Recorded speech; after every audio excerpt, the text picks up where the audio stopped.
He'll bat 7th. Batting 8th and playing right field, Raul Mondesi. And the number 9 hitter, the left fielder, is Juan Rivera. And the Yankees get their first look at a young right-hander in the National League by the name of Wade Miller. He's making his 14th start in record 4-6. He's getting on 5 home runs and only 71 in the 3rd innings. He struck out 60. The scouting report, he's got a good 2-seamer and a good 4-seamer, both in the high 90s. 1 or 2, he could either be the ace on his staff. He's now pitching behind Roy Oswalt, who's number 1 in the A's. Wade D, he's averaging about 125 innings. I mean pitches, that is. Pitch to Soriano, a swung and a miss. 125 innings would be pretty good too. This early, yeah. Yeah, for this game. Soriano did not have a great trip, 10 for 44, and the Yankees didn't have a great trip, let's be honest. There's a strike, and the count 0-2. They didn't do it offensively, they didn't do it defensively, and their starting pitching wasn't too hot either. And their bullpen, well, you all know that story, so that's why they come back 4 and 5 off the road trip. The 0-2 is grounded to short. Adam Everett with the tough hop. 1 away.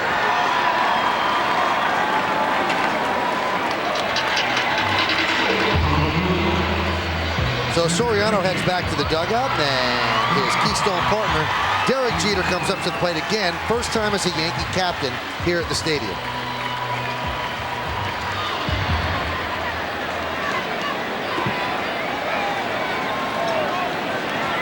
Jeter struggled. 3 for 19, 3 for his last 19 on the trip. Overall 9 for 40 as his average dropped under 300.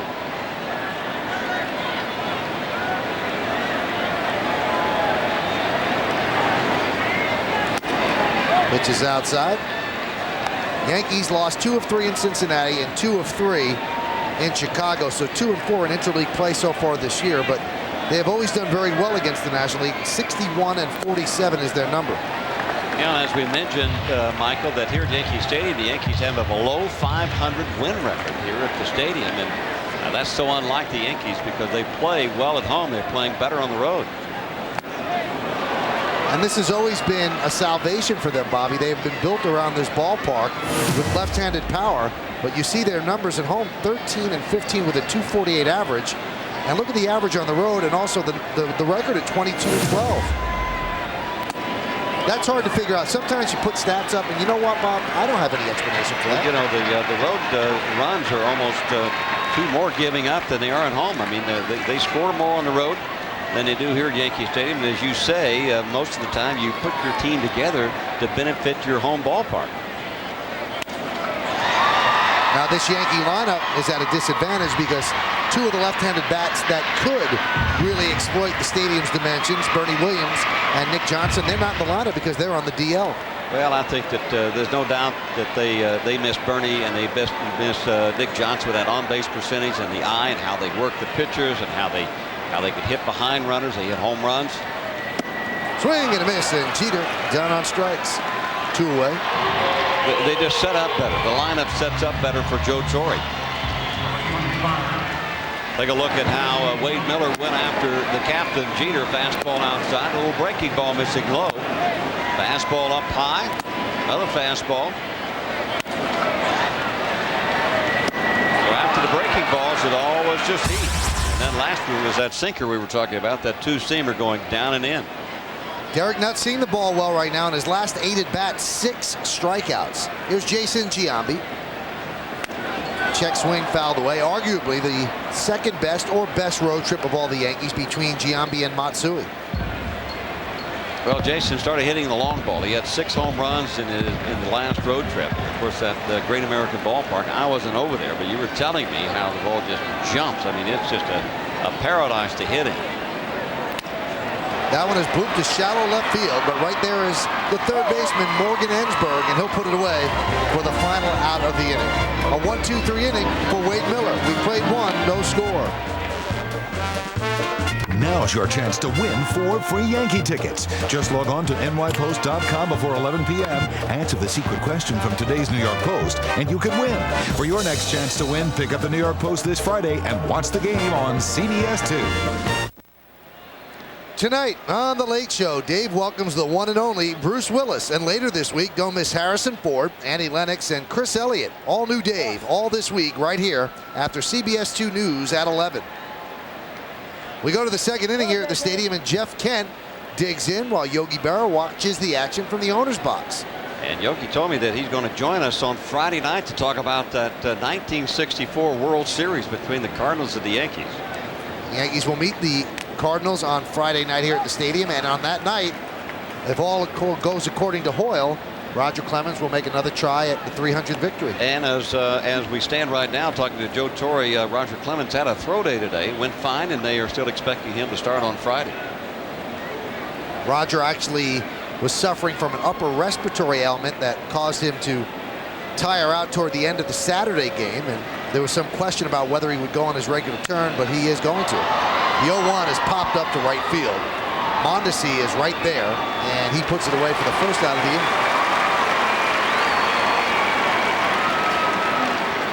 Well, Jeff Kent, he really fits into this lineup. He's the biggest free agent signing, I think, for the Houston Astros, which kind of a small market team since Nolan Ryan, since they picked up Nolan Ryan. There's Roger. Well, the Roger would love to finally get that 300 out of the way. I think everybody involved would. I'm sure his family that is logging unbelievable frequent flyer miles. They want to get over with it as well. Not because they want to. Here's Lance Berkman. He has a 15-game hitting streak, and the pitch is inside.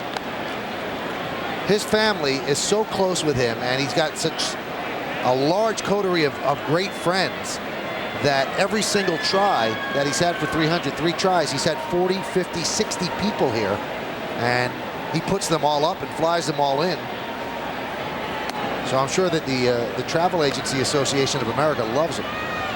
They do that, but also it's put a lot of pressure now on Roger Clemens, and he was talking in spring training. He said that the hardest thing for me is going when I get to 299 to get to 300. That'll be the toughest part of having to deal with anything that goes along with winning 300 games. And it's been a lot tougher than he had anticipated. He knew it was going to be tough once he got 299 towards that 300. But now he'll go for his fourth try at number 300 on Friday. And that game is going to be right here on CBS 2, so tune in for that. Yankees against the Cardinals. Foul back. Well, the first try was against the Red Sox on Memorial Day through 133 pitches. He really struggled. No victory there. The second try was against the Tigers at Comerica Park. He was up 7-1, and you figured, well, this is it. He couldn't hold it. His bullpen didn't hold it. And then Saturday at Wrigley Field, he pitched beautifully, but just ran out of gas in the 7th inning. Turned it over to Juan Acevedo. Acevedo served up a home run to Eric Karros, and obviously he did not get it done on that day. There's strike 3 to Lance Berkman, 2-away here in the second.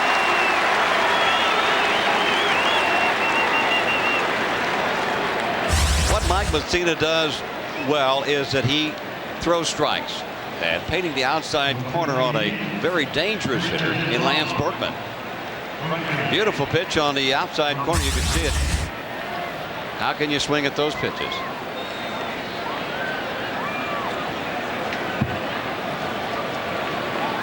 Here's Richard Hidalgo. And there's a strike. And we mentioned Acevedo got released today. And he had not pitched well since April when he was the closer in place of the injured Mariano Rivera. Since then, hasn't got many people out, Bobby, so the Yankees cut bait. They also, as you mentioned, put Contreras on the disabled list. Posada behind the plate looking for that one, and he gets it for the final out of the inning. So 6 up, 6 down for Mike Mussina. We will further detail the Contreras injury and the placement on the DL, and also talk more about Acevedo. Posada puts it away. We go to the bottom of the second. 0-0. Tonight on CBS 2 News at 11, did you know that you can have your own armored car? That's right, not the ones that carry money and armed guards, but stylish, high-end cars that can withstand bullets, bombs, and chemical attacks. So what do you have to pay for a personal armored car? Find out tonight, only on CBS 2 News at 11. We go to the second inning. Posada leads off against Wade Miller. There's a breaking ball strike.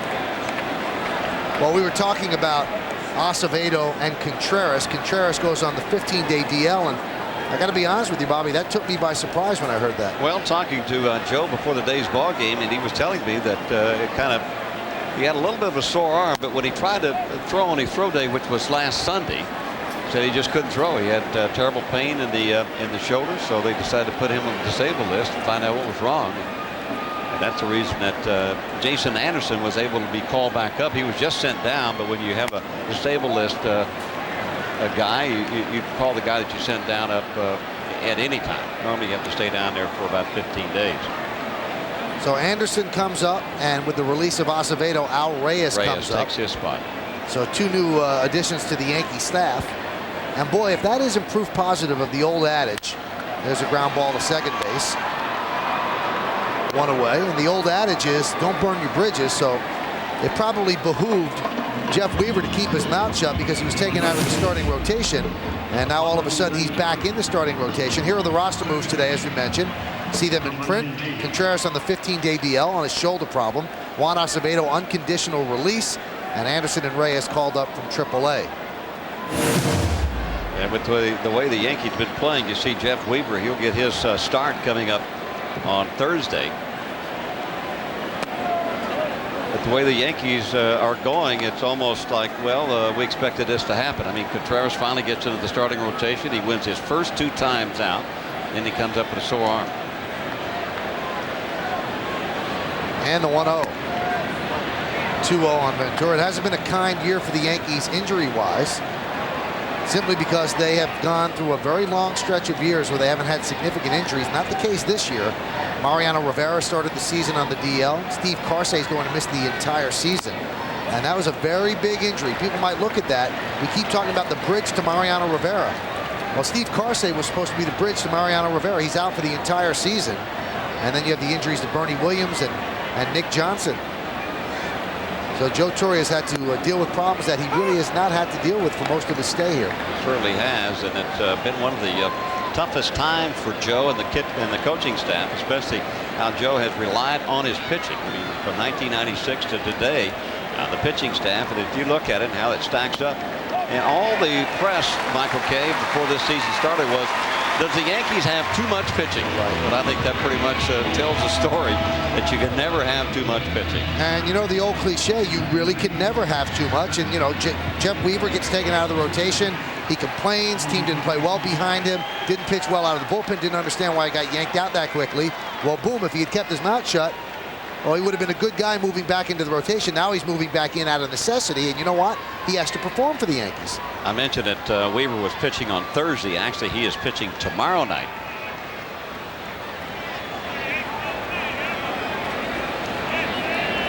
Pitch to Matsui is a strike.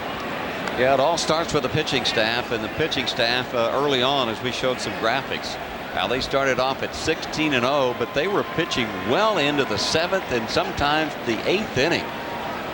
Andy Pettitte has struggled. He has been really inconsistent in his last 5 or 6 outings. But when you pitch in the 7th and 8th inning, and the Yankees a little bit stymied with their bullpen early on because Mariano Rivera was on the disabled list, and they had kind of a bullpen by committee and a closer by committee. But the starting rotation pretty much took care of that, and they took a lot of load off of the bullpen. Now the pitching staff, the starting pitching staff, is putting more pressure on that bullpen. There's a ground ball to first. The throw is to second for 1. The return throw not in time. So Bagwell took a chance, but he knew who was running in Robin Ventura. So he makes the throw to Everett to get the lead runner for the second out. Bagwell has had shoulder surgery, and about a year ago you would not even have seen a throw down to second base. He would not throw the ball to second base.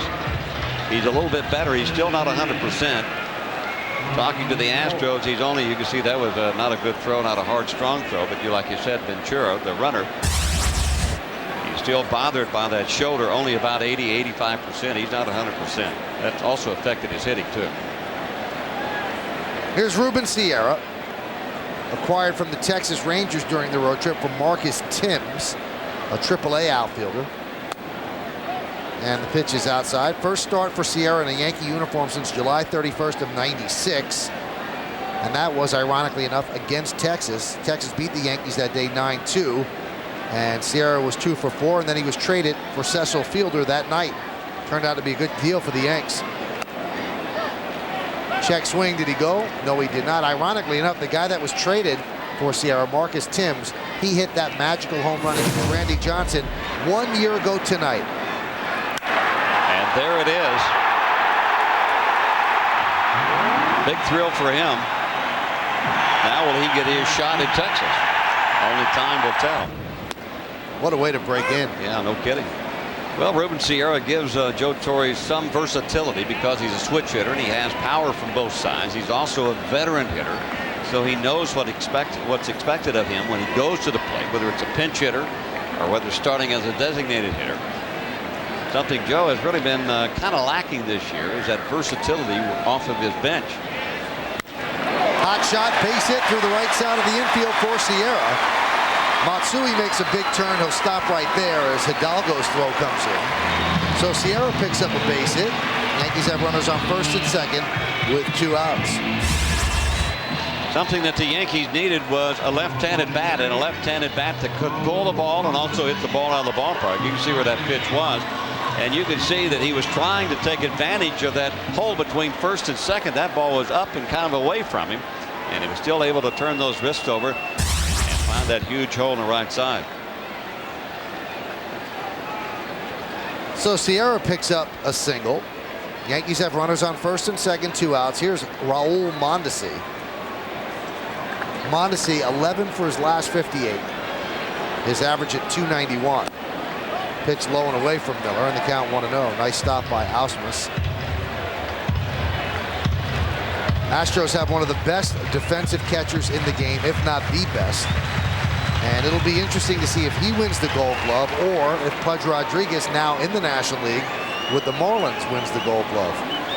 There'd be some pitchers that would say that Ausmus is a better catcher because he's the type of guy that doesn't just throw or call for fastballs so he can throw out base runners. Well, the fact that he handles those young pitchers so well. I mean, the Houston Astros, they have an average age under 30. The total team does. But their starting pitching staff and their bullpen is young. They've got some kids out there by the name of Bland and Lidge that a lot of people don't know anything about. They're young, along with Wade Miller, who's only 26 years old. One of the best closers in baseball, and Billy Wagner. I'll tell you what, he's so good behind the plate defensively that they don't care what he hits. There are very few people that you can legitimately say, we don't care what he hits. But the Astros actually feel like that about Ausmus, and Ausmus comes into the action today hitting just 191. I think they'd like him to hit better than that. Of course you had to bring that up. There's Jimmy Williams, the manager of the Astros, former manager of the Blue Jays and the Red Sox. And really a settling source. I think that's the best way you can describe Jimmy Williams. He's a no-nonsense guy. You can call him a player's manager. He loves to work with young kids. He loves to teach. Obviously, he's a good manager. He knows how to run a ball game. The American League Manager of the Year back in 1989. 99, that is. Hot shot to third base. Ensberg fields. He steps on the bag, gets a force on Matsui, and that'll do it for the Yankees in the second. No runs, a hit, no errors, and 2 men left. We've played 2 at the stadium. Houston nothing, and the Yankees nothing. Come out to the stadium on Tuesday, June 17th for Game 1 of a split doubleheader at 105. Also, the first 10,000 fans 14 and under are going to receive a 100th anniversary magnetic picture frame from Modell Sporting Goods. Pitch to Murcer is outside. For tickets for that series and all other series, visit the stadium ticket window. Yankees clubhouse shops, call Ticketmaster 212-307-1212 or log on to Yankees.com. 6 up, 6 down for Mussina as he deals to Murcer 1-1.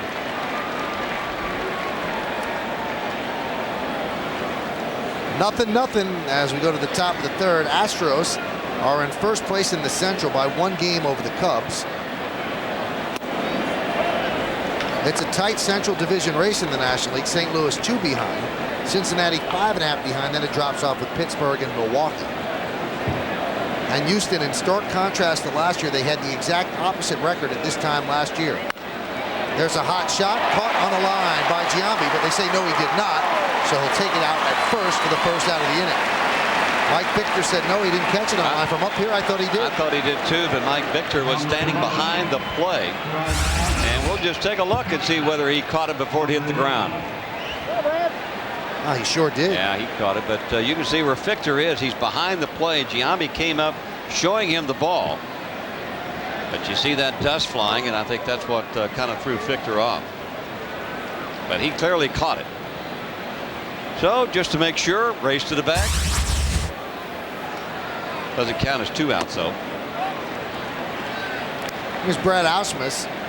Count 1-0. Brad Ausmus was actually out of the Yankee farm system, and the Yankees lost him in the expansion draft to the Colorado Rockies. He was a 47th round draft choice, and one thing that he told them, I'll sign with you only if I can continue my education at Dartmouth. And he would actually go down to spring training and he would mail his homework back to Dartmouth. And he's gotten his degree in government from Dartmouth, so he's a smart one. I don't know how many guys still do that. I know that years ago that the continued education, what I would call bonus, for signing players, for which that happened to me too. As long as I went to school, they would pay for my schooling because I signed out of high school and I wanted to continue on to try to get my college education. But it takes a long time. You got to really be determined to get your education, because you can only go to 1 semester a year. I dropped out after the I think it was the 2nd year. Why? I got married. I had children. I was in the service. There were a lot of things that went on. You want to know more? Yeah. I'm intrigued. I got street smarts. There's a ground ball to Giambi. That's a legitimate ground ball. 2 away. Well, Ausmus is certainly rare. He's one of just 4 Ivy Leaguers in Major League Baseball.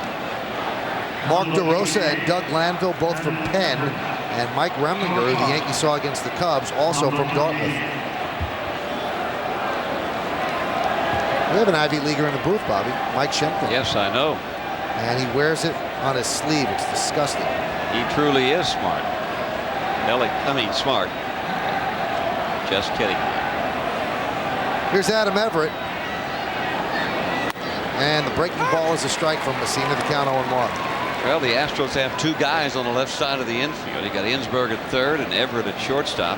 Julio Lugo, who was the starting shortstop for the Astros, was released early in this year because of some domestic problems, some issues. And he has since signed on, I guess, with the Tampa Bay Devil Rays. And so Everett's finally getting his shot. He's known as a good glove man. I mean, pretty good at shortstop, but wasn't unable to break into the starting staff until now, starting lineup until now. Jimmy Williams has said, look, his RBIs are in the glove and maybe not the bat. 1-1. Driven down the right field line, giving chase as Mondesi. He can't get there. He cuts the ball off, though, holding Everett to a single. That's a nice play by Raul Mondesi. And the crowd appreciates it, gives him a nice hand.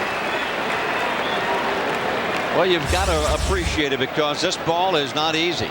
After it hits, you can see where the momentum is taking Mondesi is away from the play, and he's got to turn around and set himself. And of course, he's got that great arm. Now, whether you're the National League or the American League, you know about Mondesi's arm.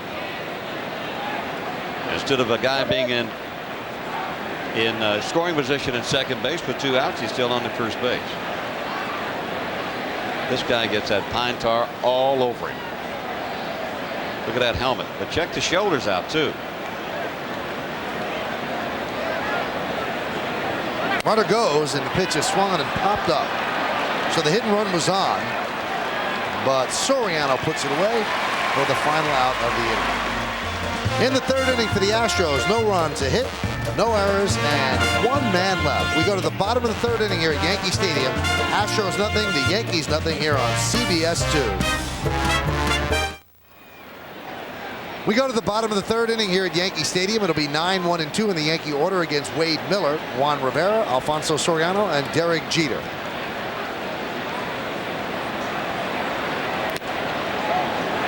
Pitch is outside. Well, the Yankees begin 2 weeks, or yesterday they began 2 weeks where they actually spent 2 weeks in their own beds. And that is always a benefit. Now the final 3 games of those 2 weeks, that one's lined to center field, giving chases Biggio. He dives, he can't make the play. Rivera will go for 2, he'll make it. That'll be scored a double. He hit a bullet, but Biggio, not a proficient center fielder, just switched over from second base, could not haul it in. Well, Biggio also is a former catcher that was switched from catching to second. Now he's gone from second to center field, and he makes an outstanding effort there, but just couldn't hold on it. Biggio got a big jump and a quick step on that baseball and almost ran it down. That ball was smoked off the bat of Rivera. A nice effort. At least he knocks it down. It doesn't go all the way to the wall. If it goes to the wall, it's a triple for Rivera. Biggio was a 4-time Gold Glove winner at second, but when they signed Jeff Kent, it was off to center field. There's a ground ball to short by Soriano. Everett will go to third. Bad base running by Rivera. He is out. The ball was hit in front of him, and he tried to advance, and that is a baseball no-no. And Juan Rivera takes the Yankees out of scoring position. That's just bad baseball.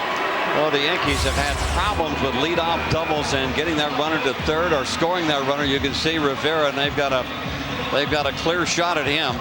If the ball is hit at you, you're supposed to go back to second base. And I guess he felt like that maybe Everett would go to first base and allow him to go to third, but you can see it was easy pickings for him. So a base running mistake, it takes the Yankees out of scoring position. Seem to be too many of those this year. Yeah.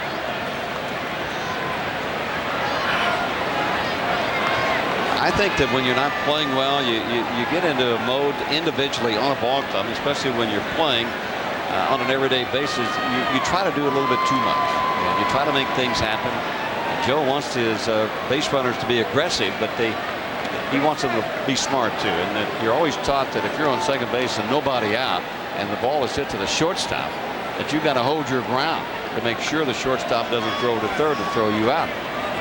I mean, and Soriano's job is to try to hit the ball the opposite way so that you can advance that runner if you don't get a base hit to drive him in. You know, Bobby, that's a great point. We're actually focusing on Juan Rivera, and Soriano didn't do his job either, because he's got to hit the ball to the right side, not to the shortstop, and then the runner does move to third. And during the Yankee championship years, they always did things like that. Now it seems like we celebrate it when they do it. They used to do it 3 or 4 times a game. Now it doesn't ever seem to be done. Well, that's up to the individual players. I mean, that's what you talk about, that championship baseball. That's the reason the Yankees won so many championships from '96 on, was being able to play fundamental baseball and knowing what you want to do when you go to home plate and knowing what you want to accomplish when there's nobody out and you're on at second base. I mean, those are just instincts. Soriano goes. The throw to second is in time. Wow. Great throw by Ausmus. Score that 2-4 for the second out of the inning. I think the tag had more to do with that than the throw. We'll take another look at it. Soriano looking for his 18th stolen base. And that quick tag by Jeff Kent at second base, I think more or less got Soriano. Looked like his hand was on the bag. But Jerry Lane is there. You'll take another look at it, and the head first slide. That quick slap tag by Jeff Kent, I think it's what sold it.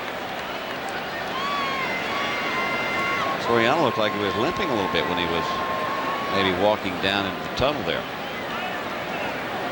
Well, the Yankees have made 2 outs on the bases this inning, so there are 2 down. Derek Jeter has a 1-2 count. Check swing. Did he go? No, said Mike Victor.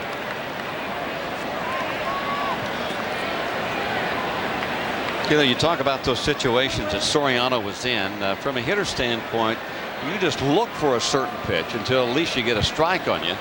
Something that's easier if you're looking to move the runner over, hit the ball the opposite way. It's a lot easier to pick one that's out over the plate and away from you than it is the sinker ball going down and in. Now, on the other hand, the pitcher knows what you're supposed to be doing, so he's going to pitch you the opposite way to keep you from trying to do that. And the pitch to Jeter. Fouled away.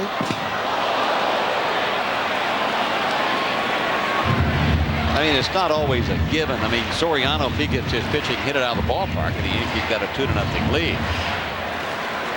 But you go up there with that mindset, and you would expect that Soriano, we all know the power that he has and how many home runs that he hits, but he's still the leadoff hitter, and still it's nobody out, the man on second. Yeah, that's the key, Bobby. You could say, well, if Soriano was a number 3 hitter, or Jason Giambi, who is the number 3 hitter, you don't expect them to have to hit behind the runner. But you're the leadoff hitter. You have a certain job there. Leadoff guy got on with a double. You got to hit at least try to hit the ball with the right side. I don't think he tried there. In any lineup, right? Your first 2 guys are the igniters. They're the guys that get on base for the big guns, and that's the Giambis and the Posadas, and the Matsuis and the Bernie Williams, and the Nick Johnsons who are when they're in the lineup. Pitch to Giambi is swung on a miss. Looked like he pulled the string on that. But Soriano's not a typical leadoff hitter, as we all know. Soriano could probably hit in any part of this lineup for the Yankees. Shift is on for Giambi. Only Ensberg, the third baseman, on the left side. And there's a strike, so Miller quickly ahead 0-2. Giambi popped up to Ensberg in the first inning.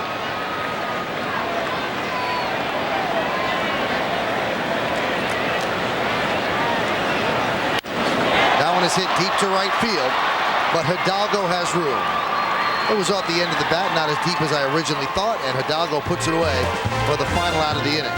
No runs, a hit, 1 base running mistake, 1 man left. We go to the 4th, no score. A beautiful night here at Yankee Stadium. First pitch temperature was 72 degrees, so the city was luxurious today with great weather. We go to the 4th inning, no score. Morgan Ensberg will lead off against Mike Mussina. Swing and a miss. He blew fastballs by Ensberg in the first inning, and he did it again there on that first offering.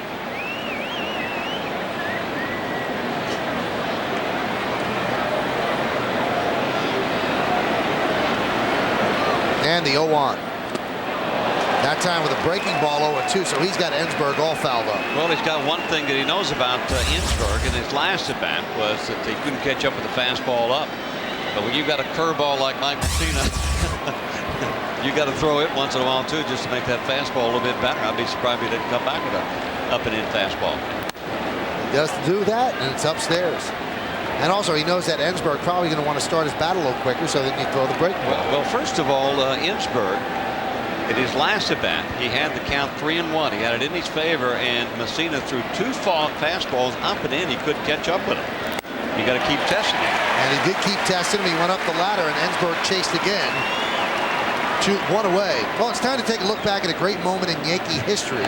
We call it the Yankee landmark moment. On July 14th, 1934, Babe Ruth hits the 700th home run of his career off Tommy Bridges in the second inning of a 4-2 Yankees win at Detroit's Navin Field. That's what it was called then. It became Tiger Stadium. And this look back has been brought to you by Chevy. Chevy, we'll be there.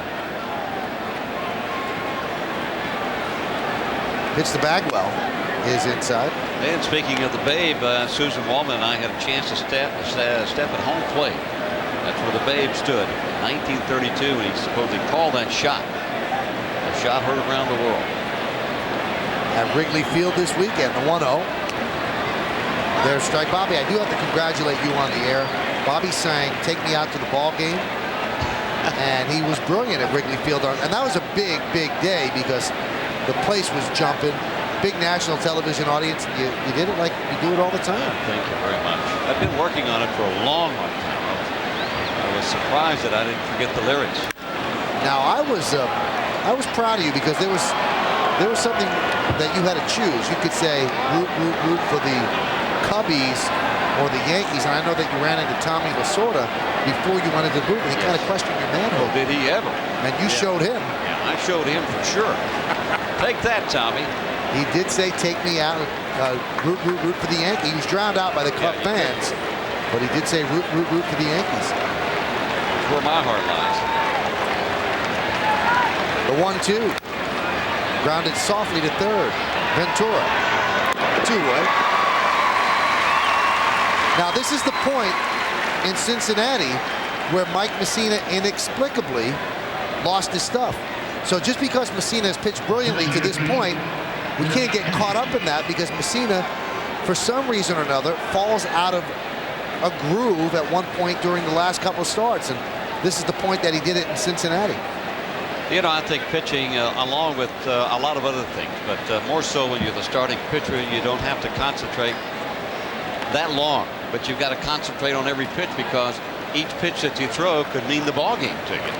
And when the Yankees are not scoring that many runs, I mean, it just puts a little bit more pressure on the pitching staff, because they're also conscious of the fact that if they give up a long ball or two-run shot, that could mean the game. So they've got to continue with that concentration. And I honestly think sometimes when the wheels start coming loose, or Mike Mussina has lost a little bit of his feel or his touch for the strike zone, he loses a little bit of concentration. Now, that's my own opinion. Well, it certainly has manifested itself of late. And it was at this point against Cincinnati that Aaron Boone hit a home run. And that started an offensive outburst by the Reds, where they had 4 home runs against Mussina. Now, I can see where a pitching staff could get pretty discouraged at the Great American Ballpark with the way those balls fly out of there. Mussina compared it to Coors Field. And he also said he thought the mound was too flat. A 1-1. There's a strike. I think when you know that and you haven't pitched in those ballparks a lot, that you become a little bit gun shy. I mean, that's about the best way that you can say it. You're afraid to throw one down the middle of the plate. You're always trying to work the corners. You find yourself behind, especially if you don't have that real good pinpoint control that night. 1-2 to Kent. Outside, you just saw that graphic, and the stark differences between Mussina's first 7 starts and his last 5. It's really inexplicable. He had a 1.70 over his first 7 starts, and now a 5.46 over his last 5. His first 7 starts, I don't think there was a better pitcher in baseball. There wasn't. 2-2, 3-2. I mean, like pitches like that on the 2-2 pitch, which is a really important pitch in baseball. I mean, he was just dicing the outside corner with a call strike. They didn't have a chance to swing at it. And now he's just a little bit outside. Mike Mussina, he's got way too good a stuff to go into a slump like he's been in. 3-2. He struck him out. There's that pitch on the outside corner that Bobby was talking about. So a strikeout of Jeff Kent. The Astros go down in order, 1-2-3 in the top of the 4th. A blistering fastball, 92 miles an hour on the outside corner. We go to the bottom of the 4th inning. Posada, Ventura, and Matsui. Time to take a look now at the Lexus quote book, and it's an interesting quote from Derek Jeter, the Yankee captain. We'll take a look at it, where he says, "I don't like to lose, captain or not. Losing shouldn't hurt more. It should hurt every time you lose." And that is what we have from today's quote book, brought to you by your New York, New Jersey, Connecticut Lexus dealer. And that quote, Bobby, pretty much sums up why he's the captain. Well, it pretty much sums up also with Derek Jeter. He hasn't lost a whole lot here with the Yankees since he joined them back in 1996. And he knows what winning is all about, what championships are all about, and how you get there. When you're used to winning and you start losing, that's not something that puts a very good taste in your mouth. And it's hard for one man to turn it around. It's hard to make a Newt Rockne speech when you're in baseball. And that's not Derek Jeter's way. Everybody has to come together at the same time and do the little things that it takes to win. And Jeter could lead them into that direction, but you can only lead people that want to be led. And it's always those little things that we saw back in an inning ago when the Yankees had a leadoff double, nobody out, and they failed to score that run. I mean, those are the little things. If fundamental baseball is played there, the Yankees have a chance to score a run and take a 1-0 lead. That may be all that Mike Mussina needs tonight. And if you get 1 run, you got to have 2 runs on the other side to beat that 1 run. So it's the little things that win you ball games. The fundamentals of baseball.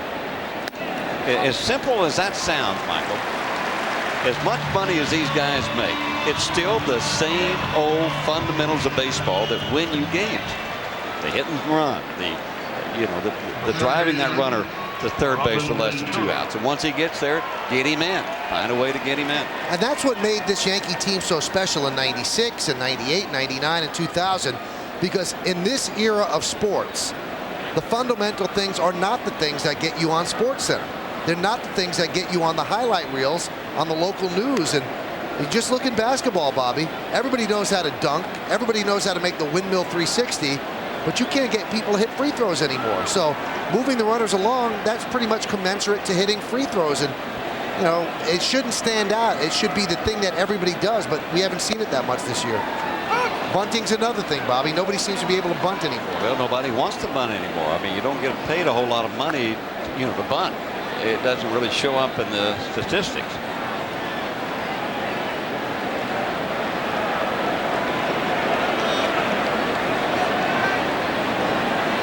The 0-1 to Venturi pops it up, foul, out of play. I mean, I've played on teams where you don't even have to give that hitter when he goes to home plate a sign. He knows what his job is and what he's supposed to accomplish once he goes up there. And every inning is different. Every at bat is different. I mean, there's a lot of different things that you can do as a hitter. I mean, Robert Ventura, I mean, he's got an 0-2 count on him right now, but until he got the 0-2 count, he's got to look for a ball that he can pull the right side. For this simple reason. First of all, Robert can hit the ball out of the ballpark. So you've got to pitch if he's looking for a ball to hit on the inside part of the plate. Second of all, he's got a huge hole between first and second. So he's got an additional percentage in his favor to get a base hit if he hits it on the ground to the right side because of that first baseman holding the runner on. Check swing. Did he go? Yes, he did. So Ventura down on strikes. So one down, and that'll bring up Matsui. It's that great curveball we were talking about that Wade Miller has, and he mixes it in with that 2-seam and that 4-seam fastball. When you got an 0-2 count and you get a curveball like that, you just couldn't hold up. Matsui reached on a fielder's choice. That was in the first inning, so he's 0 for 1. Boy, his home run on Saturday was dramatic. He battled Kerry Wood. And then he hits a home run off a blistering fastball that gave Clemens a short-lived 1-0 lead, but that was huge, gigantic, and it was the 8th pitch of the at-bat. And at the time, it looked like it was going to be one of the bigger home runs of that road trip, but it didn't hold up. And it was a shot, too, because the wind was blowing from right field to left field, maybe more or less in. There's a line drive to left field, a base hit for Matsui. Posada advances to second. I think what that home run showed, that he shows glimpses that he has that power, the power that allowed him to hit 50 home runs in Japan last year. But he also drives the ball to the opposite field very well, which he does here. And most of his hits this year in a Yankee uniform have gone in that direction.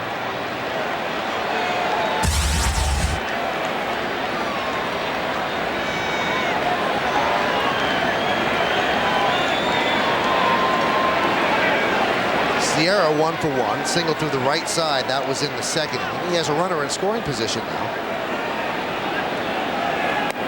Pitch is inside. Now Sierra's first time around with the Yankees did not get along with Joe Torre, and Joe Torre wrote a book after the '96 championship year and really did knock anybody but Ruben Sierra. Did not get along with Sierra and has said that since they have patched things up.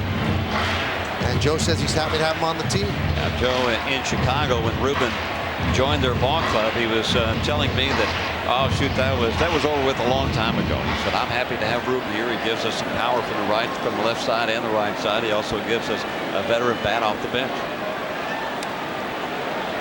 A lot of those times when you say things, you say it. That one is nubbed off the end of the bat. Ensberg tries to beat Posada to third, and he does for the second out of the inning. So 2 down, and that'll bring up Mondesi. I tell you what, I think Ensberg has some eyes in the back of his head watching. I mean, he's got to see out of the peripheral vision that Posada is not there at third. He has a chance to step on the bag and force him out at third. He just had a sixth sense that Posada wasn't going to get there, and he had a good chance of making the out at third. A lot of guys would have just gone on to first base, and they would have had runners at second and third.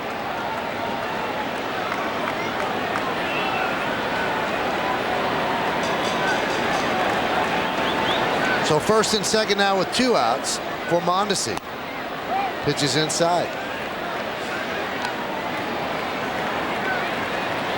I would expect that the hitters would be a little bit better the second time through both of these pitches, because this is the first time a lot of the Yankees have ever seen Wade Miller. I mean, you can see all the scouting reports, you can see all the video film that you want to, but until you actually are up there and see the velocity of Miller and see that curveball and see how his ball is moving. Same goes for Mike Mussina. And the second time through, you have a better feel as a hitter when you go up there.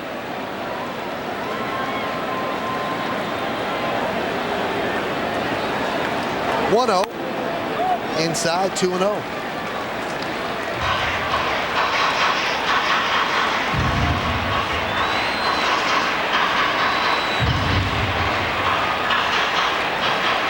First of three between the Yankees and the Astros here at the stadium.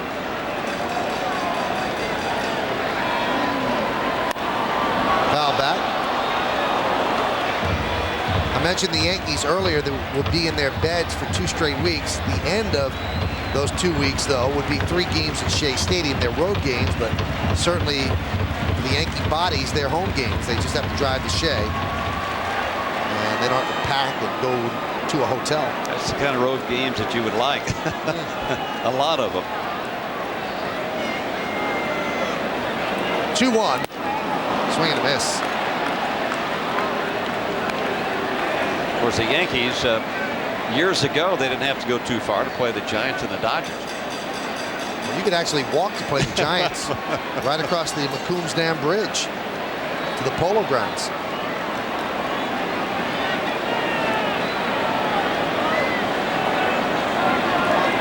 That right field at the Polo Grounds was, what, 150 down the right field line?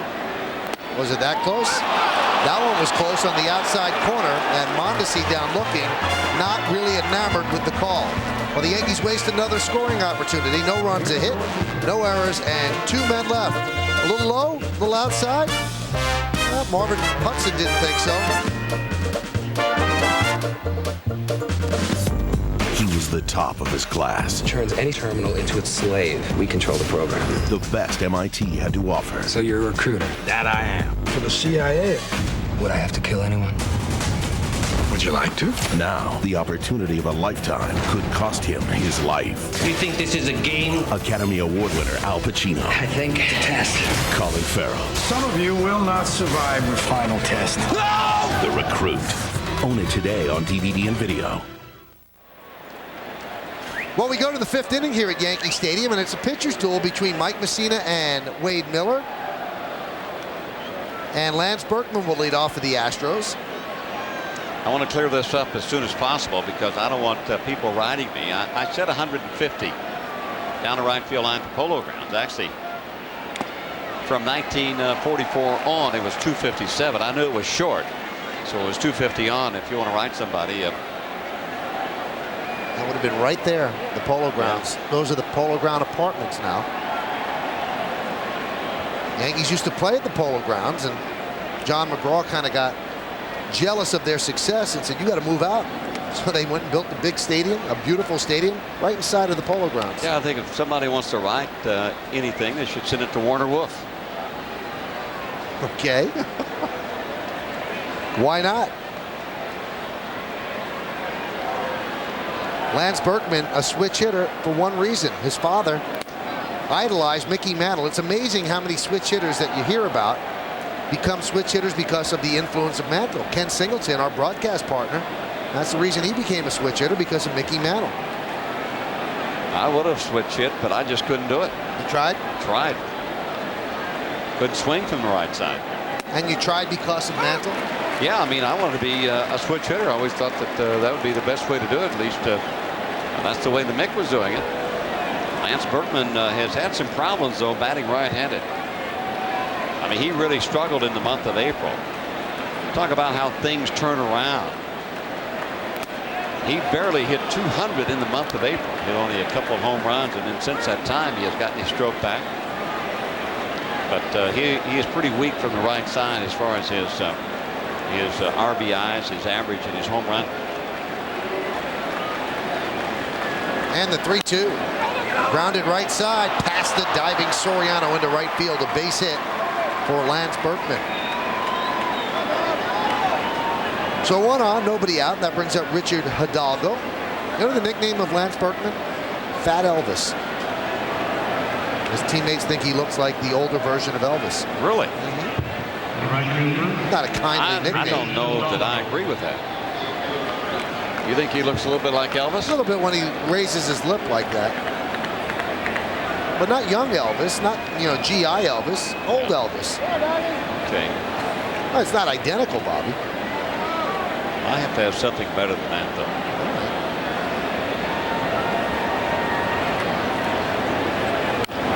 Well, when they first called him up, they called him Fatty Kruk. They thought he was a heavier John Kruk, which is almost redundant. But you see Kruk there at all? He's gone. I don't see Kruk either. I see. You know, I see a little bit Nick Johnson. I see a little Nick Johnson. Yeah, you're right. Nick Johnson. I feel better with that. All right, we'll go with that. We'll forget about Elvis and Kruk.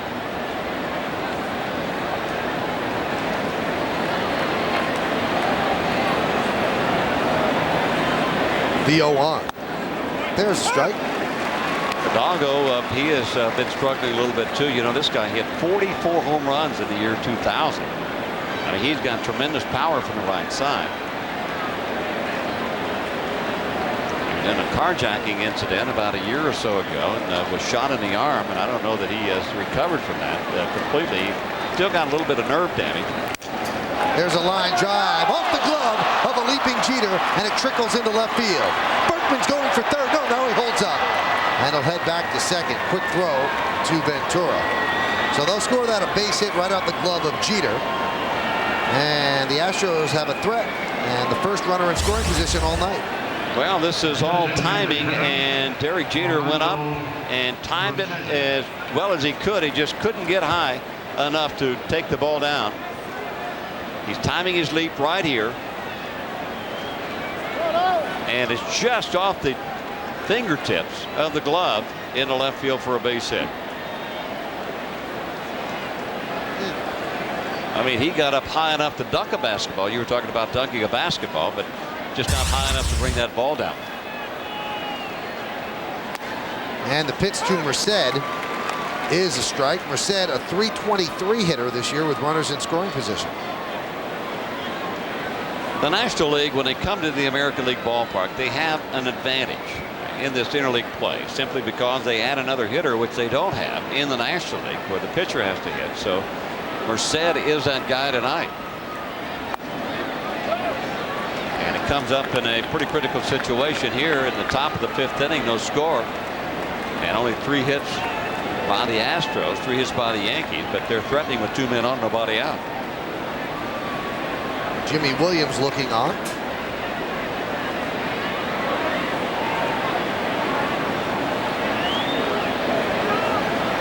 And a 1-1. There's a strike. I always thought, like you, Bobby, that the National League had a decided advantage in the National League ballparks when the American League couldn't use the DH. I thought the American League held an advantage, or that the National League had an advantage in the American League parks because they got to add another hitter. But somebody actually pointed out statistically that's not so. There's a ground ball to second base. Soriano to Jeter, on to first, double play. Mussina got just what he needed as Berkman advances to third.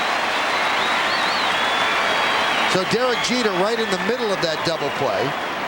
And that leads us to look at the all-time Yankees captains list, brought to you by The Recruit, the ultimate CIA thriller, by the DVD today.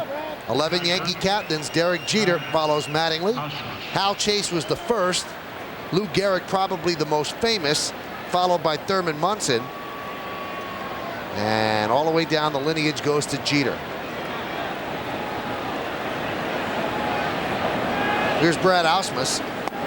And there's a strike. Anyway, what I was saying about the stat, Steve Hurt of the Elias Sports Bureau actually said the National League's at a disadvantage in the American League because they really don't have a DH type of hitter on their roster. They usually take a bench player and they'll put him in as the DH, where an American League team might have a guy like Edgar Martinez who's there for that very reason. I said, well, I need stats to back that up. He said, National League teams and American League teams win the same amount, the percentage of games in each of their leagues. So I think National League teams win 53% of interleague games at home, and American League teams win 53 of interleague games at home. I don't necessarily buy it, but he did have the numbers to back it up.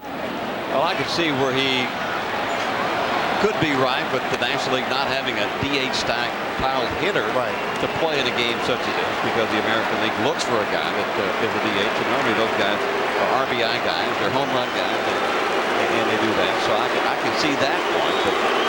But you take the DH away from the Yankees and go to the National League ballpark, I mean, that takes a big gun away from them. I agree. And I would think that the numbers would back you up more, but they don't seem like they do. The 1-2. Hit sharply on one hop to Soriano. Stays with the tough hop, fields, and flips to Giambi. And Mussina gets himself out of trouble. No runs, 2 hits, no errors. And because of the double play, 1 man left. At the 4.5, we're halfway through. No score. Sunday afternoon on Yes. Don't miss the premiere of the Yes Network special, The Short List. 5 great Yankee shortstops. Tune in as Yes salutes the men who stand tall in the infield with a celebration of Phil Rizzuto, Gil McDougall, Tony Kubek, Bucky Dent, and Derek Jeter. Yankee fans won't want to miss the premiere of The Short List. 5 great Yankee shortstops, Sunday afternoon at 4:30, only on Yes. Juan Rivera leads off, and the pitch is off the glove of Ausmus, 1-0. Well, the lines are identical, 0-3-0 to 0-3-0, zeros all over the place. As Miller and Mussina have pitched as advertised here in the first game of this 3-game set. Chases a pitch away, 1-1. Well, I can't say that you would be surprised. I'm not really surprised, because Wade Miller could be a #1 guy on this staff. Oswald is the #1 guy as far as Jimmy Williams is concerned, but he could be. On the other hand, the Yankees, Mike Mussina could be #1 over here with the Yankees too. Line drive right at Adam Everett. That ball ate him up, and he stayed with it, 1 away. Well, I mean to tell you that Rivera has hit the ball hard his last 2 times up, and he almost is 0 for 2. Biggio trying to make a play his first at bat in the outfield. This time Everett does make the play. Look at the ball, and it goes back on him. The ball was hit so hard that it had some knuckleball action to it, and he had to reverse to catch it. Pitch to Soriano, big healthy cut, swung on a miss. Soriano's 0 for 2, grounded to short, and then grounded to short again, but reached on a fielder's choice. He's 2 for his last 15. There's a ground ball up the middle under the glove of Miller, backhanded by Kent. Not in time. Base hit for Soriano. Miller probably wants to beat himself up. That's an easily fieldable ground ball, but he couldn't get his glove down. A nice play by Kent, but of course very hard to throw out the speedy Soriano. Kent well behind the bag, and the momentum taking him away from the plate. Of course, Biggio would have been there, that 4-time Gold Glover, if they hadn't assigned Kent to that big free agent contract. But Kent's pretty steady at second base. Biggio, of course, now out at center field.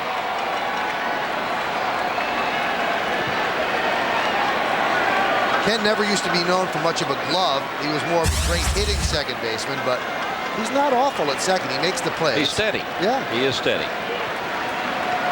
Here's Derek Jeter, speaking of steady. Now, Biggio made that move from second base to center field. And Joe Torre always says it's easier to make the moves out than in. It's easier for an outfielder or an infielder to go to outfield rather than vice versa. There's a ground ball to second. Bobbled by Kent. Loses the double play, makes the out at first with Jeter, 2 away. Bobby, you made the move. How tough is it? Well, I made the move from shortstop to the outfield.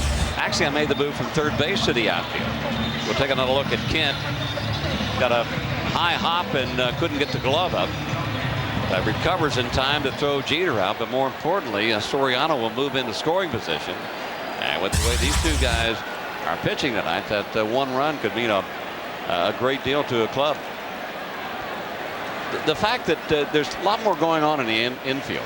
I mean, you only have to concentrate on getting a good jump on the ball in the outfield. You catch them on the fly most of the time, and when the ball is rolling on the ground, it's not rolling that hard normally in the outfield, but there's a lot of different things going on. You can imagine the pivot, dealing with the double play at second base, whether you're a shortstop or a second baseman, and having to learn the hitters a lot more. You're a little bit more into the game on the infield. But Biggio had told Jimmy Williams that, hey, let me try center field. Berkman was playing out in center field, so they moved Berkman to left, and Biggio felt more comfortable playing center field. There's a line drive to right center field. That is a base hit. Soriano will score. An RBI single for Giambi, and the Yankees lead 1-0. And boy, does that box double play loom very large right now. May not be the double play so much as just being able to knock it down and try to get that lead run. And the fact that he was unable to do that, I'm talking about Kidd at second base, leave Soriano at second in scoring position. You got your RBI man coming up there in Giambi. And he comes up with a big 2-out base hit RBI. So Kent doesn't have an error, but he knows that that run right now, if the Yankees are out with this batter, well, it's kind of on him. So Giambi picks up his 42nd run batted in. Here's Posada. Posada's 0 for 1 with a walk. Way outside.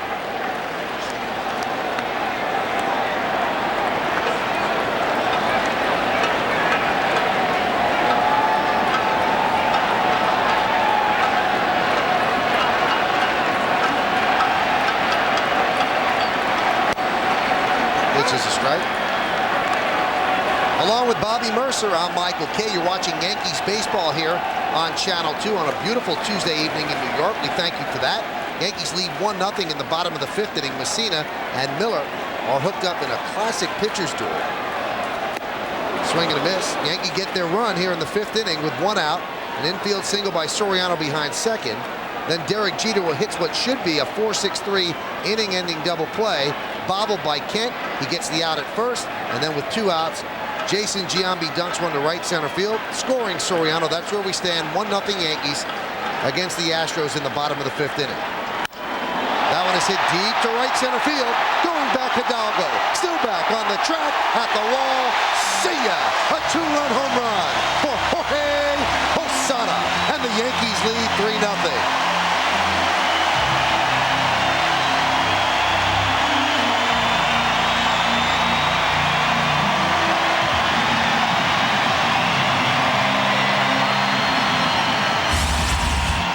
So typical of the Yankees during their championship years. You give them one little opening, just a small opening, and they break the game wide open. And that's exactly what they have done here at Yankee Stadium, and the captain is happy about that. A missed double play, a bobbled ball, started it all. And they got the big hits from Giambi and Posada. 15th home run for Posada. The Yankees have now homered in 12 straight games. And their longest streak of the season was 14 straight. The home run by Posada, the Yankees 96th. And that ties Texas for most in the major leagues. We don't know what Texas has done at this point, or most in the American League. Atlanta with 98 leads the majors. Texas is playing the Mets right now. There's a ground ball to short. Everett. He'll gun down Ventura for the final out of the inning. But the Yankees get on the board first thanks to a Jeff Kent misplay at second base. 3 runs, 3 hits, no errors, and nobody left. The big blow, a 2-run home run by Jorge Posada. 3-zip Yanks as we go to the 6th. Armored cars available to the public tonight at 11. Bullet, bomb, and chemical resistant. These cars look good and could survive almost anything. So what's a guy got to do to get a ride this tough? Find out tonight on CBS 2 News at 11. Well, we go to the 6th inning. Mike Mussina has himself a lead, and he has pitched beautifully over the first 5 innings, allowing just 3 runs without allowing a hit. Giambi's single, an RBI, and a 2-run home run by Posada give the Yankees 3 runs in the bottom of the 5th inning. They would not have had the chance to bat if Jeff Kent was able to turn a 4-6-3 double play off the bat of Derek Jeter, but he bobbled it, got 1 out, and that allowed Giambi a swing and Posada a swing. Pitch to Adam Everett is a little bit low. Well, the Astros seem to have a propensity for making good deals with the Boston Red Sox, because they got Adam Everett in a deal for Carl Everett. Now, Carl Everett turned out to have a good year for the Red Sox, and boy, did he give them headaches. And they were just happy, the Astros were, to get rid of Carl Everett. So you have Advantage Everett in Houston. Right. For the Everett trade. Right. Because now the other Everett's in Texas, but not Houston. Hot shot and under the glove of Ventura and into left field. So a base hit for Adam Everett to start off the 6th.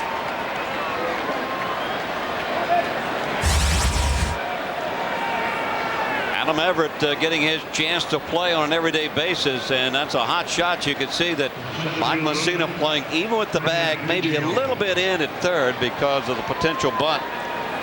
And the hot shot gets by him. Now, if he's playing in his regular position back there, he's going to make an easy play out of that hard ground ball. So Mussina takes a deep breath. Now we'll have to deal with the top of the Astro order. Craig Biggio will start it off. Biggio's 0 for 2. Biggio, by the way, is from Seton Hall. So a lot of family and friends in the ballpark tonight. Also from Smithtown, New York.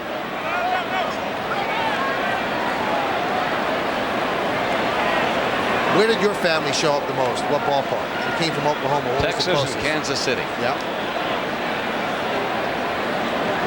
Or look at that pine tar. He's got pine tar all over that bat. But in today's game, they would never say anything about that since the pine tar game many years ago here at Yankee Stadium, which was overruled. Then the American League president, Lee McPhail, after they'd called George Brett out on what was supposed to be an illegal bat.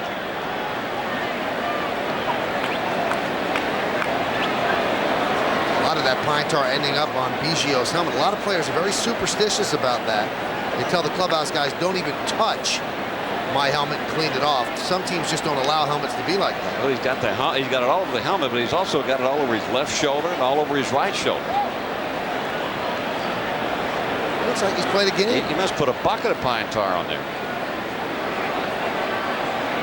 You get so used to using certain things, such as the pine tar, all the pine tar that he uses. If he didn't have that on there, the bat wouldn't feel good to him. There's a high drive to deep left center field. Giving chase is Rivera on the track at the wall. See ya! A 2-run home run for Craig Biggio, and the Yankees lead is now 3-2.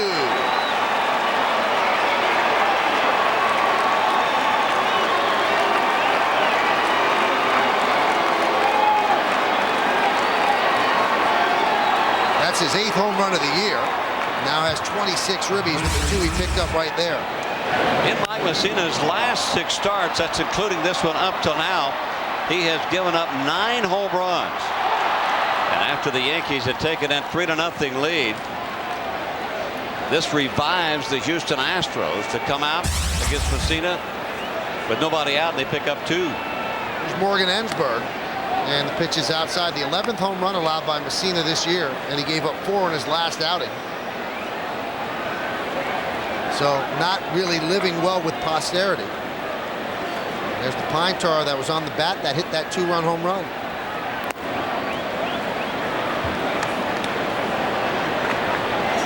Biggio looked like he was yelling at that ball to get out as he was rounding first base. He yelled enough, and it just cleared the wall and cleared the leap of Juan Rivera.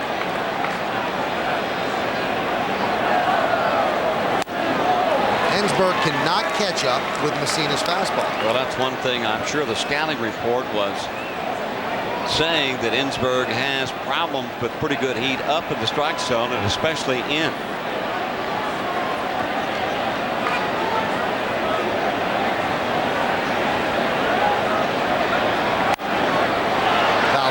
I was saying that before Ensberg, the first time up, that Ensberg was the #3 career home run hitter at USC, University of Southern California. That was correct until Eric Munson took over, who was down playing for the Detroit Tigers at third base.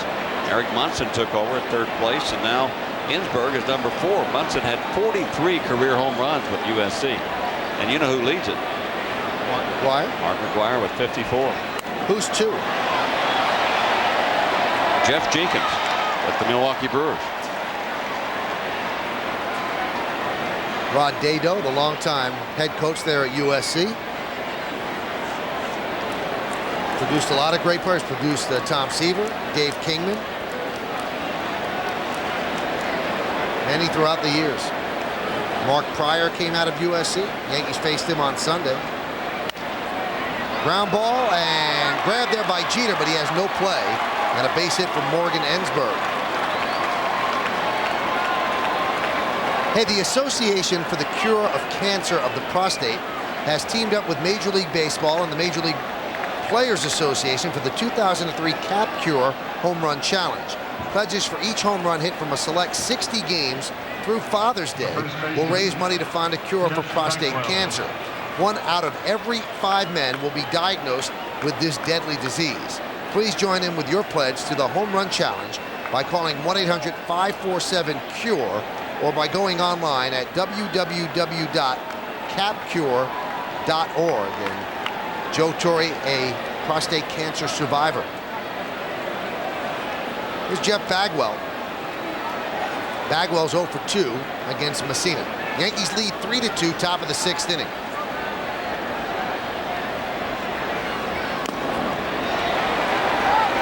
As Bobby showed you his last time up, Bagwell's really spread out in the box. And Joe Torre said, Bobby, that when a player is that spread out and doesn't stride at all, he's completely fearless of getting hit by the baseball, because when you're that spread out, you really can't get out of the way. Well, one thing he cannot do, and that is overstride. I mean, he's not going to be out in front like a lot of hitters when they go into slumps. So they're always jumping out in front. When you have that big a stride, I mean, I don't think Bagwell's afraid at all of being hit.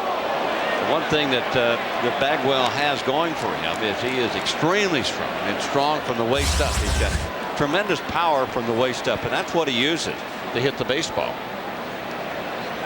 He does lift that front leg just a hair to shift the weight back, but most of the strength, as he gets out of the way there, most of the strength comes from the upper body. And strangely, he's striding back, which they don't want you to do. But that's what he's doing, because he can't stride forward. He'd be doing a split if he. Well, I think he's pretty much just picking the foot up. Right. Just picking the foot up, which kind of transfers the weight back. Obviously, what he's trying to do with a big stride like that, or really spread out in the box, is he doesn't want to get fooled on a pitch. Well, the fact that that's just been his style of hitting for a long, long time, and that's what feels comfortable to him. And he won't have a whole lot of head movement with that kind of a setup. Almost looks like he's sitting on a stool. The 1-2. Fastball high. As Ensberg dives back.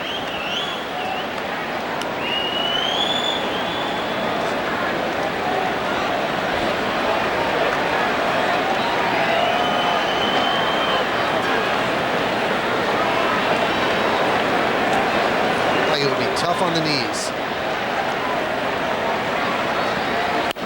Line drive down the left field line, a base hit. That will roll into the corner. Ensberg is heading to third. They'll hold him right there as Bagwell stops at second with a double. So the Astros are certainly set up to tie the game, and they're actually set up to go ahead in the game. Second and third, nobody out. Biggio hit the ball hard. So did Everett. But the last 2 pitches by Mussina have not been hit that hard. That was in on the hands of Bagwell, but he finds the corner down the left field line for a double. Well, the Astros now have come back to answer Mike Mussina after the Yankees took that 3-0 lead. Now Stottlemyre out to talk to Mussina. These are the times, it seems like when Mussina goes bad, it's always kind of in the middle innings.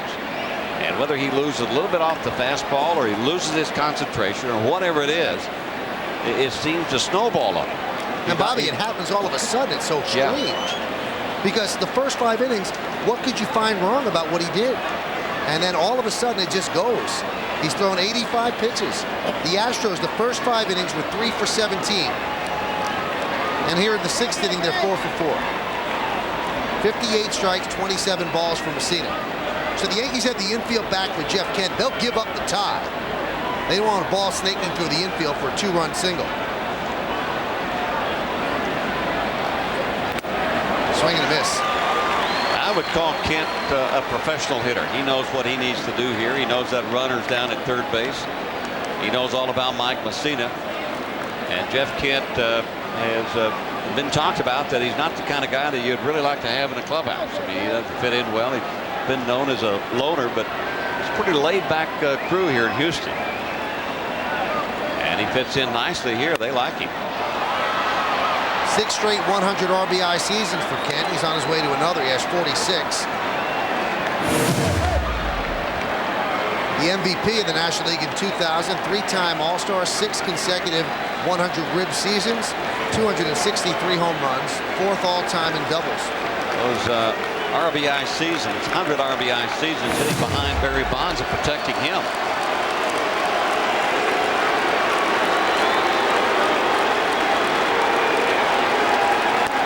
Strike 3, outside corner, and Kent is down looking. That's a huge strikeout for Mussina, and Kent doesn't like the call. Thought it was too far outside. Boy, that's strange for a guy, as we've been saying, that knows how to get in runs. Well, this is just a perfect pitch by Mike Mussina. This is what Mike Mussina needs to do, and that is to bear down and concentrate, because he's got some power coming up with runners at second and third. Got a professional hitter up there and makes 2 perfect pitches on him.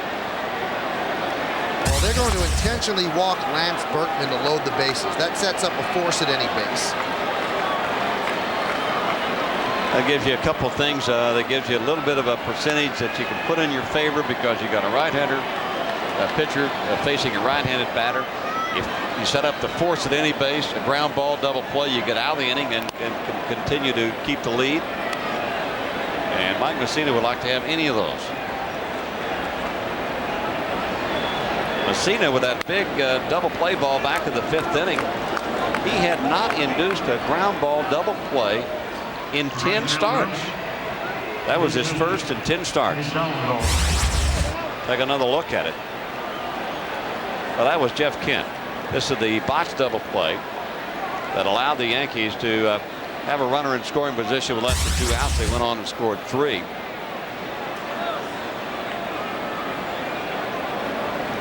He'd like to have another one of those right here. He'll take that and take his chances on Soriano turning it. The unfortunate thing is Mike Mussina is basically a fly ball pitcher. He pitches up in the strike zone a lot, so he doesn't get a whole lot of those ground balls. You see Hidalgo's numbers with the bases loaded: 21 for 73, 288 with 1 grand slam. Yankees a double play depth. And the pitch to Hidalgo is outside. We talked about the hitters having their second look at the pitchers, and I think we're seeing a little bit of that right now, because the hitters feel a little bit more comfortable. At least they have a better idea about Mike Mussina and the curveball, the 2 types of curveballs that he throws, and also the velocity and the movement on the fastball. Hit sharply right at Ventura. They get 2. Berkman straying too far. Well, he didn't get the ground ball, but he got the double play. Boy, what a play by Mike Mussina, and quick thinking by Ventura at third base. Watch him look back at second. He saw he couldn't get him, so he went back to first base and doubled off Berkman. They get 2 runs, the Astros do. We go to the bottom of the 6th, 3-2 Yanks. Don't miss the next CBS 2 Yankees game when the Bombers take on the St. Louis Cardinals at the stadium. Yankees Cardinals, Friday night at 7, right here on CBS 2, the official broadcast home of the Yankees. What a game that's going. What a series. Roger Clemens goes for his 300th victory. Tino Martinez returns to the stadium. Cardinals are at the stadium. I'm looking forward to it, so you can watch it right here on CBS 2. We go to the bottom of the 6th inning, and Hideki Matsui leads off.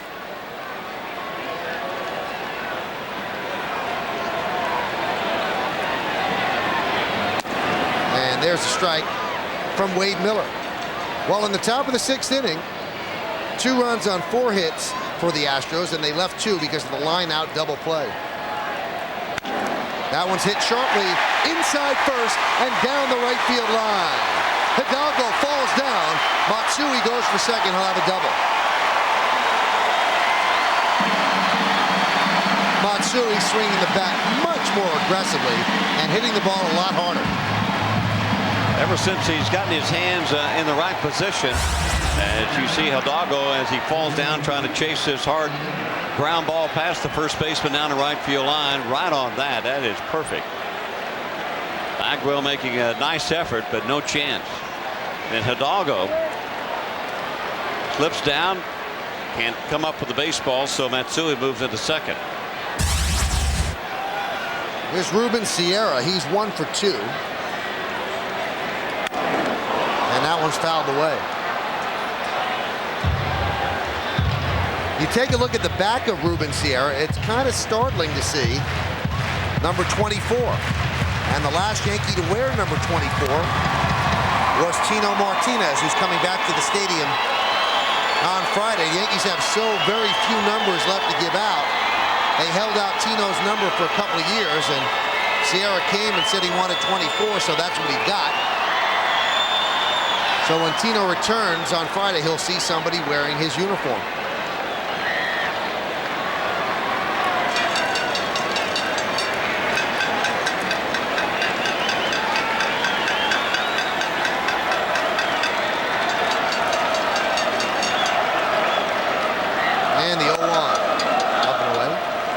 The Yankees have another runner down at second with less than 2 outs. They failed to score and get the runner over to third the last time. We'll see what happens here.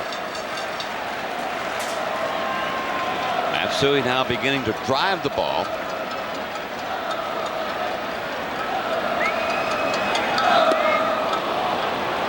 Pulled the string on that one. There's that good breaking ball, 1-2. Speaking of the Cardinals and Tino Martinez, they fell behind early to the Red Sox 2-0. Now the Cardinals lead 4-2. They're in the 7th. They got a heck of a hitting ball club. You're going to see some offense when St. Louis comes to town. You're going to see some good pitching too with Roger Clemens and Matt Morris starting on Friday. There's a broken back ground ball to first. That'll get the job done. Bagwell steps on the bag, 1 away, as Matsui moves to third. I think remember we talked about that veteran bat off the bench, Ruben Sierra, knowing that he needed to pull that ball the right side if he didn't knock that run in at second base. So he gets the job done even though it's a broken bat. And of course any manager would like that because now you're doing your job. We saw that Joe Torre got off the bench, went all the way to the outfield side of the dugout to congratulate Sierra and also say something, I guess, humorous because they both smiled. And now it forces the Astros to bring the infield in for Raul Mondesi. Runner at third base with 1 out. We're in the bottom of the 6th inning. Inside, 1-0.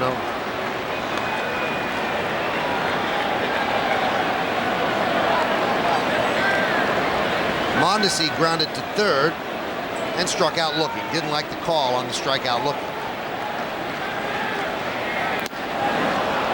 1-1.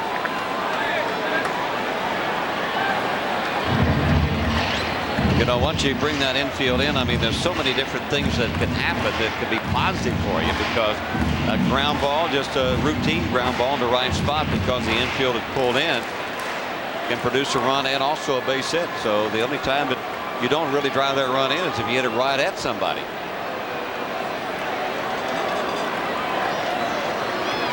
He gets the job done 25% of the time in these situations. And the count 2-1. Yankees lead Houston 3-2. We're in the bottom of the 6th inning. RBI single for Giambi, a 2-run home run by Posada, the Yankees scoring, and a 2-run home run by Craig Biggio accounted for all of the Astro runs. So it's 3-2. Staying away in the count 3-1. Well, I would be surprised if Miller is not really careful with this 3-1 pitch. You can see the pitching coach. That is the infamous Bert Hooten. And I remember Bert Hooten very well here at Yankee Stadium back in 1981. It's not a good memory either. He's been a heck of a pitching coach. There's a ground ball to third. And they did not get Matsui. Now the throw home, not in time. Wow. So a run scores, and the Astros are going to talk about this. Morgan Ensberg thought that he tagged Matsui, but the third base umpire, Dana Dubuque, said no way. Wow.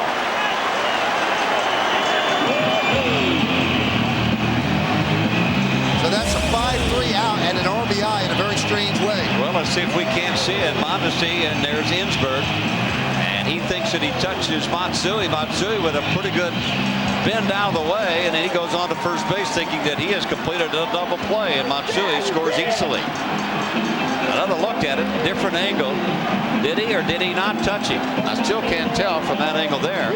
Obviously, Ensberg thought that he grazed the shirt or touched the body or something. Take a look at another angle. I don't think he touched him. I don't think he touched him. And that's the same thing that DeMuth said at third base. He said no. Now, one thing, obviously he thought he touched him, because if he didn't think he touched him, then the obvious play would be to chase down Matsui and just tag him out.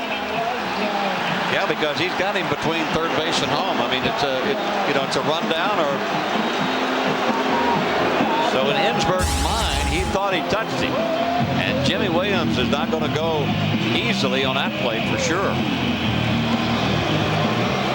Boy, that could turn out to be a very big run. No kidding.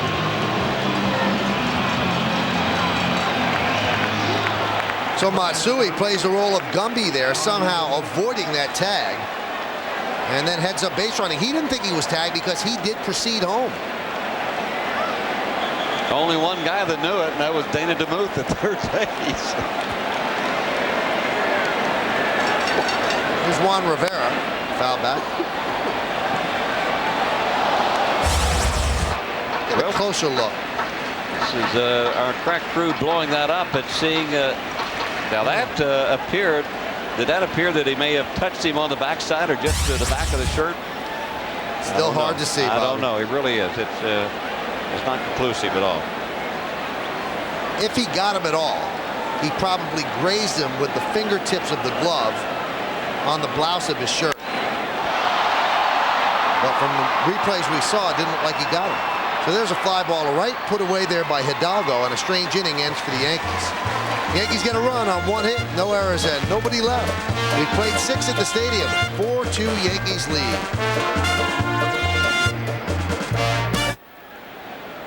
We go to the top of the 7th inning. Orlando Murcer will lead off against Mike Mussina. Yankees with an insurance run in the bottom of the 6th inning. They lead 4-2.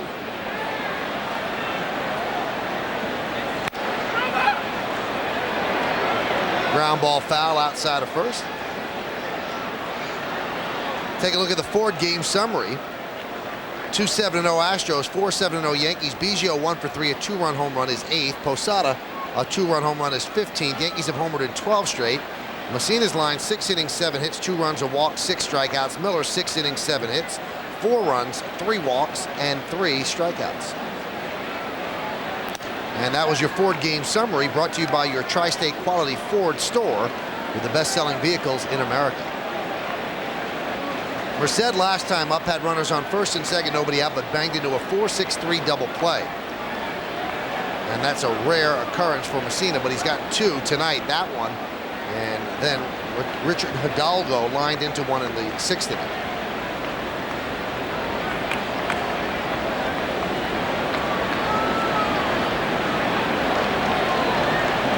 And the 1-1. Grounded foul in front of the plate, jumps up and hits Hidalgo. No, he hit it with his bat on the backswing. Nobody warming up at the Yankee bullpen, and this is what Joe Torre is wanting from his starting staff. He wants them to think about pitching late in these games. Mike Mussina now pitching in the 7th inning. He only lasted 5 1/3 in his last outing at the Great American Ballpark. They're trying to find a way to bridge the gap to Mariano Rivera. High fly ball, right center field, coming on Matsui. 1 away.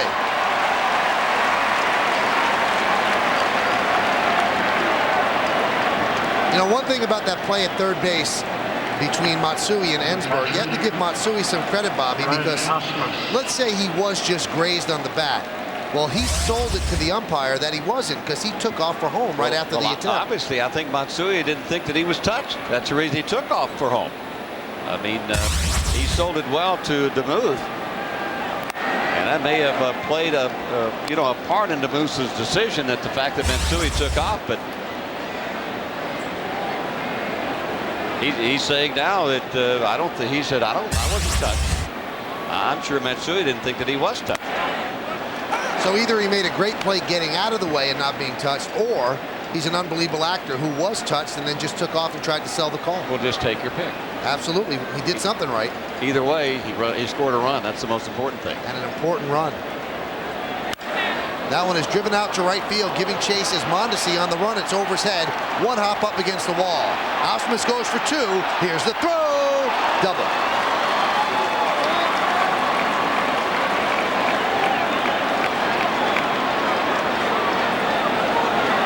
Well, strictly a bad pitch by Mike Mussina. You'll see it's a breaking ball, and it just kind of hangs up in the strike zone. There's not any movement to it at all. And Ausmus takes it to right field over the head of Mondesi for a one-out double. Now, if that ball doesn't bounce that high on the wall, he's going to throw Ausmus out. But he had to wait for it to come down.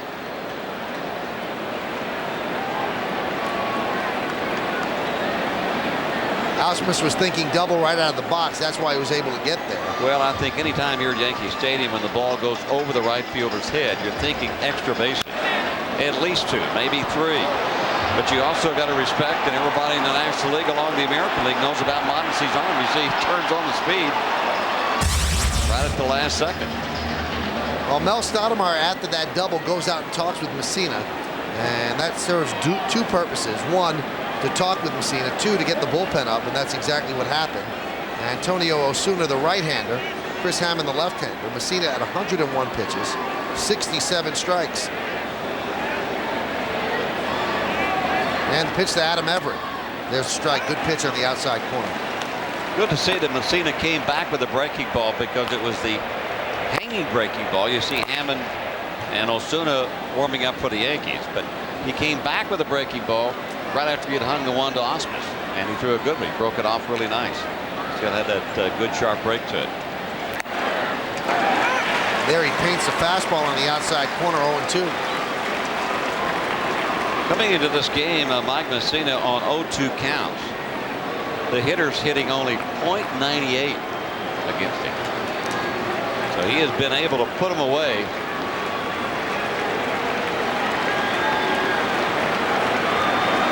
And the 0-2. Grounded softly to short, charging Jeter. Two away as Ausmus stays put at second.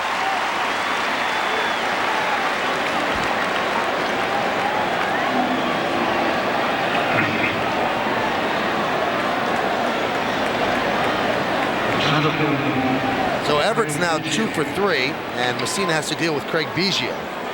Biggio is 1 for 3, grounded to first, popped to second, and then a 2-run home run to Death Valley.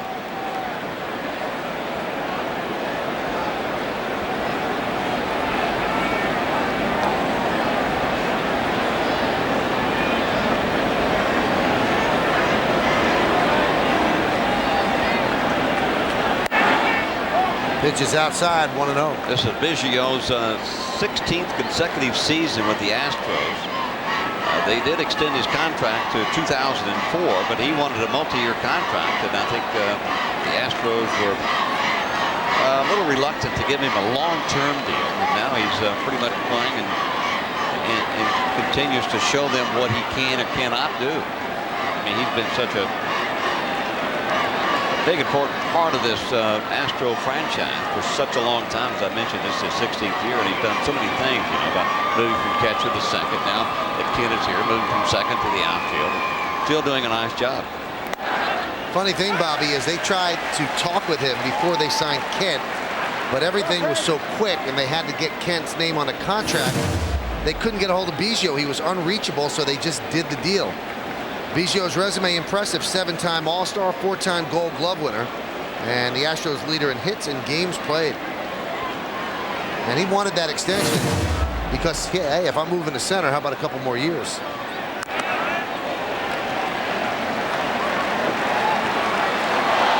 But they took a chance because Biggio is close with the owner, Drayton McClain, and he's been there, as Bobby said, forever.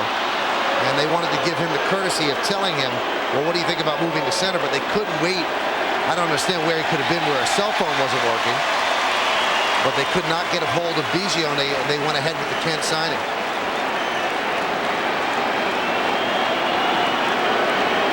There are other teams that were interested in Kent, and the Astros didn't want to take a chance on losing him by waiting. Ground ball right side. Mussina will get out of trouble, and Giambi steps on the bag for the final out of the inning. No runs a hit, no errors, and 1 man left at the end of 6.5 innings of play. Get up and stretch. It's the Yankees 4 and the Astros 2. And while you're standing, why don't you listen to the voice of Yankee Stadium, Bob Shepard, as we honor America here in the Bronx. Prayer. As we remember the service men and women who are stationed around the globe, and also remember those who have lost their lives defending our freedom and our way of life. Now, please join Kate Smith as she sings God Bless America.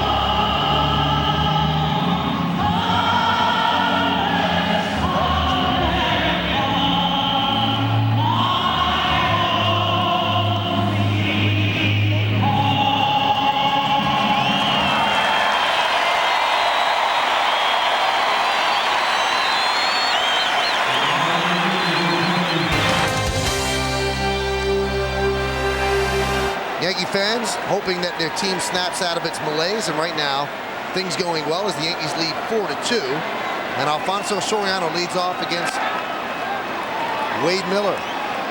Soriano's 1 for 3. Now the difference between this game and a game played in the National League, the number 9 hitter was actually up in the 7th inning, and Wade Miller would not be pitching the bottom of the 7th inning in the National League ballpark. That one is fouled off the foot of Soriano because they would go for the offense and yank Miller. That's why pitchers in the American League usually get more innings, because the manager's allowed to stay with them a little bit longer. Well, you see why Soriano wears that shin guard on the shin. It's because a lot of times as he stands on top of the plate, if the pitch is inside, he swings on top of it and bounces it off his shin. Good thing he had it on there that time. And tomorrow he will literally be sore Riano. I don't know. The shin guard, I think, took took most of the brunt of that. The 1-1 foul back. Well, you really wonder if Derek Jeter's ever going to get smoked the way he almost stands behind home plate to get a good read of the pitcher. He's nowhere near the on-deck circle, and that ball just whistled past him. And it's too close to really get out of the way. Well, let's hope not. Can you get a read on a pitcher like that, Bob? Well, I used to, as long as the pitcher doesn't know that you're trying to do that. I mean, a lot of times they see you trying to get a little bit of a read on the velocity and some of the break on the breaking ball. They give you a little chin music when you get up there. The catcher tells you you better not do it again. But yeah, you can get a read on it. I used to like to try to stand as close as I could, you know, maybe in that area right there. That gives you a better look at it. Strike 3, Soriano down looking. Both teams not exactly enamored with Marvin Hudson's strike zone. Best thing to do, if we take another look at this, probably the strikeout, is that to get up there when he's taking his warm-up tosses, and you get a pretty good read on a fastball.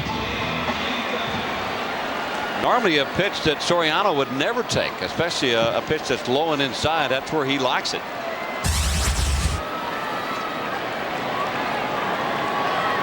I think it might have gotten him below that shin guard because he's showing Gene Monahan, who is going to spray it with the ethyl chloride to numb it just a bit.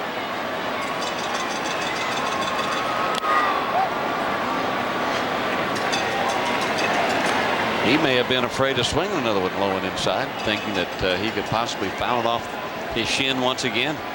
A lot of pitchers have told me that, Bobby. If you foul a ball off your foot, they're going to throw a ball low and inside because you just don't want to do it again. It hurts so much. And if you do swing, you might take a tentative swing because you're trying to avoid doing the same thing. A lot of truth to that. Those shin burgers really hurt. Left-hander up for the Astros in their bullpen, young Nathan Bland. They carry two lefties, the Astros do, Bland and their closer, Billy Wagner. Bland, an exciting young prospect. The 2-1. There's a hot shot up the middle. Oh, diving play by Everett. And they just got Jeter taking a base hit away from the Yankee captain. That's an outstanding play by Adam Everett. And that's what Jimmy Williams is talking about. He said his RBIs are in his glove. And with the speed of Derek Jeter, if he comes up with a base hit there, he can steal second base, move into the RBI slot. But not this time. Nice play by the shortstop.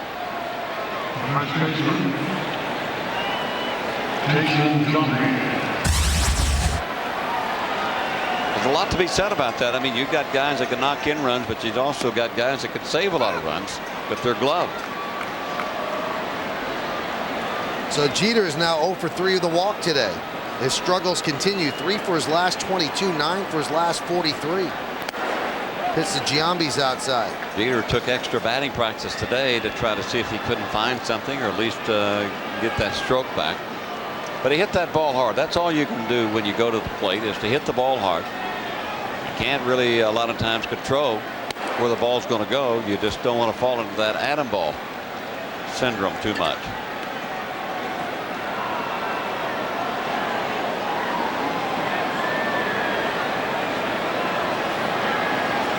Giambi's 1 for 3, an RBI single right center in the 5th. Pitch is up and away. 4-2 Yankees lead the Astros. We're in the bottom of the 7th inning at the stadium. The way Giambi took that pitch, he was geared to swing hard at a fastball if it was in his zone. He almost couldn't hold up on it. 3-1. Swings hard at that one. Yeah. Well, that's a pitch you're supposed to swing hard on. 94-mile-an-hour fastball. Mel is on the phone to the bullpen where Antonio Osuna continues to warm.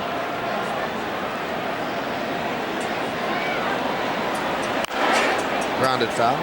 One of the things that I have seen Giambi do this year, and I know he's had some problems with his eyes, but he normally sees that ball very well from the pitcher's hands. You can see Mariano beginning to loosen his arm up now.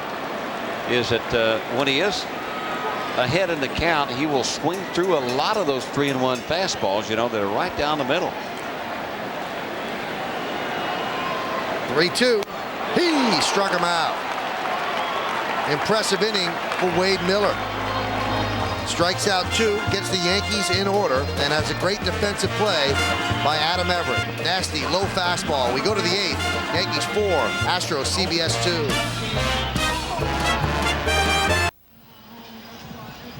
Tonight's game on CBS 2 is brought to you in part by Bud Light, for the great taste that never lets you down. Make it a Bud Light. Well, we go to the top of the 8th inning here at the stadium. Yankees lead the Astros 4-2. And Mike Mussina is done. His work is done. He gave the Yankees 7 innings. He allowed 8 hits and 2 runs. And now they turn over the duties to Antonio Osuna. Osuna making his 22nd appearance for the Yankees. That earned run average 1.90. 24 strikeouts at 23 2/3 innings pitched. Now Osuna has pitched against some of these Astros when he was over with the Dodgers. So some have some experience with Osuna, but not Morgan Ensberg. Ensberg digs in. 1 for 3. And the pitch. That one's hit deep to left field. Going back, Juan Rivera on the track, at the wall, leaps. See ya! A home run by Ensberg on the first pitch of the inning by Osuna, and the Yankees lead 4-3.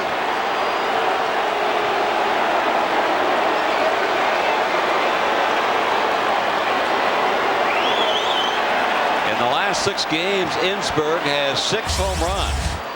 And this one leading off here in the top of the 8th inning. He didn't have to know anything about Osuna. He looked for the fastball and he sent it over the left field wall. Nice effort by Rivera, but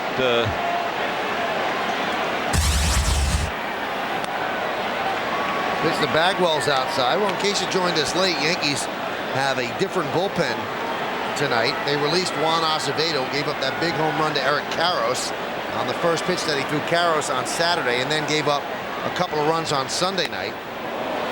So they released him, and they also DL'd Jose Contreras because of a sore shoulder. And they added 2 men to the bullpen, Jason Anderson and Al Reyes.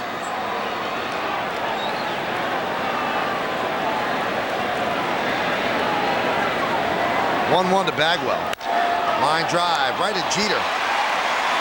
One away. This is a home run on Saturday that probably got Juan Acevedo released. They take out Roger Clemens with a 1-0 lead.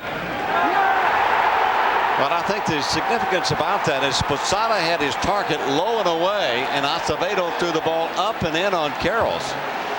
And he sent it over the left field wall. Well, Joe Torre wants to match up now, and he wants to turn Berkman around to the bigger side of the ballpark. And Osuna gets booed here at Yankee Stadium. Yankee fans obviously distressed about a shaky bullpen. So Joe Torre calls on Chris Hammond. You stay right here on CBS 2. We'll be back with the action here in the 8th. Tonight on CBS 2 News at 11, they're bulletproof, bomb-proof, and can withstand chemical attacks. No, it's not a military vehicle, it's an armored car, and you can own one. Stylish, high-end cars that can protect you from almost anything. The latest in personal armored cars and what they cost. Tonight, only on CBS 2 News at 11. Well, Joe brings in Chris Hammond to face Jeff Kent and then turn around Berkman. Kent 1 for 15 against Hammond.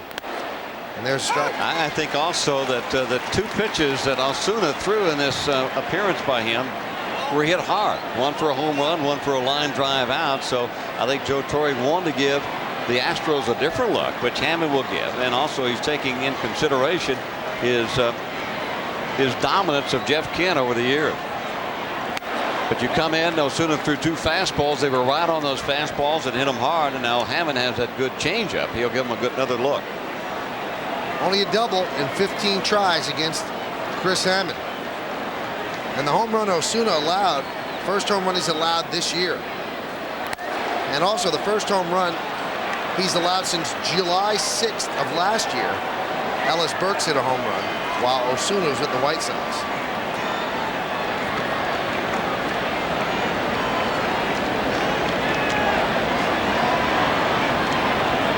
Two-1.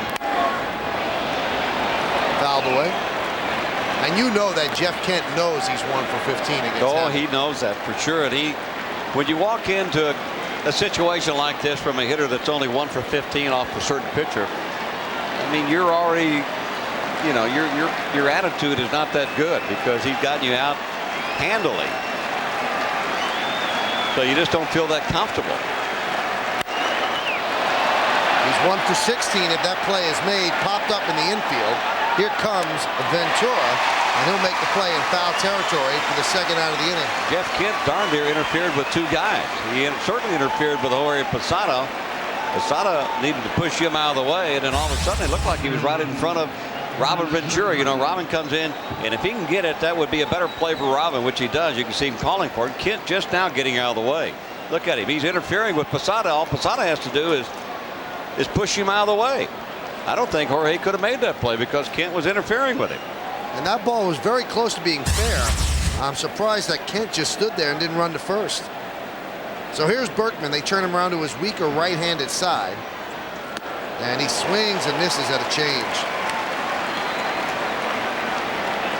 Take another look at Kent now interfering with Posada. Posada, he's trying to see where the ball is. He's trying to push Kent out of the way. Finally, Kent gets out of the way and almost interferes with Ventura coming down the line.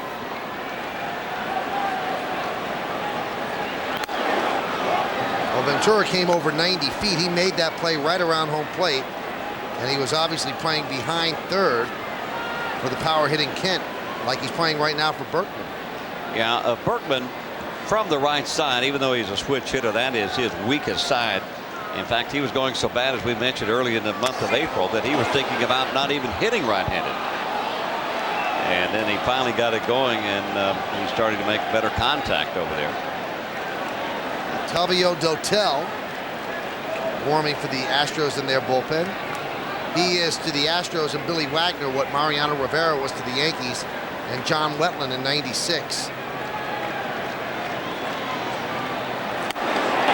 Swung on and missed. I mean, these are all the little things that you do, and that's what Joe Torre is so great at. He's taking the percentages and putting them in the Yankees' favor. Bringing Hammond in, knowing that now the kid is 1 for 16 off of Hammond, and the weakest side of the switch hitter Lance Berkman, who can hurt you, is the right side.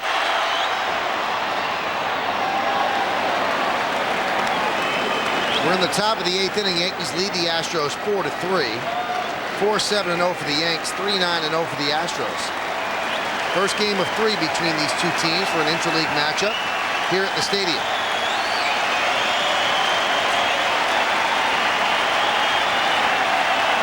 And the 2-2. He struck him out. Changeup, 68 miles an hour. Good job by Chris Hammond. And Osuna breathes a sigh of relief. 1 run, 1 hit, no errors, and nobody left on base. We go to the bottom of the 8th. Yankees lead 4-3. A beautiful night in New York City. Just gorgeous. And a great day as well. Very rare over the past month or so. Posada leads off against Miller, and the pitch is high. So Jimmy Williams keeping Miller in. He's got Dotel ready. Also, the kid Bland, I'm sorry, has been warming for most of the last 2 innings. Pitch is high. Well, you know, Wade Miller, we talked about being the workhorse. I mean, he averages about 125 pitches, and Jimmy Williams giving Wade Miller a chance to win this ballgame. I mean, they picked up a run in the 8th inning. They're only 1 run behind, so he has pitched well enough to win the game, and he's going to give him 1 more shot at it. Strangely, you look at Miller's stuff, and you can't believe he's 4-6 with a 4.67. You see his pitches per start, the average 88, high of 111, and tonight he's 1 under his high. And the 2-0. He goes 3-0 on Posada.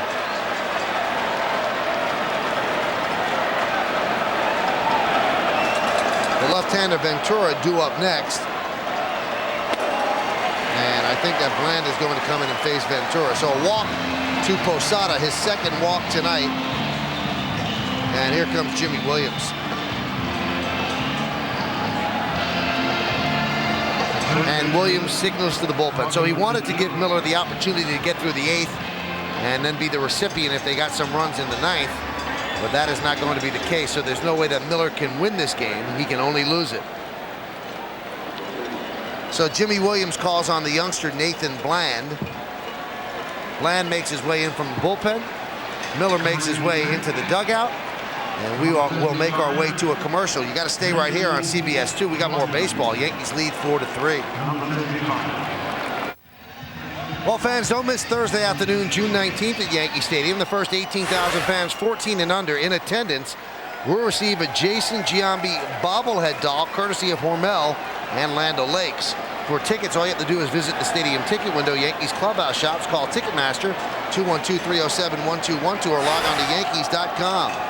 Bland against Ventura, and the throw to first is not in time. Now that throw did give something away. I don't know if it was a decoy by Ventura, but he did run the hands up the bunt. You see Bland's numbers this year. A strikeout an inning, more than a strikeout an inning, also a hit an inning. What a story behind this tall, young left-hander. He's 6'5".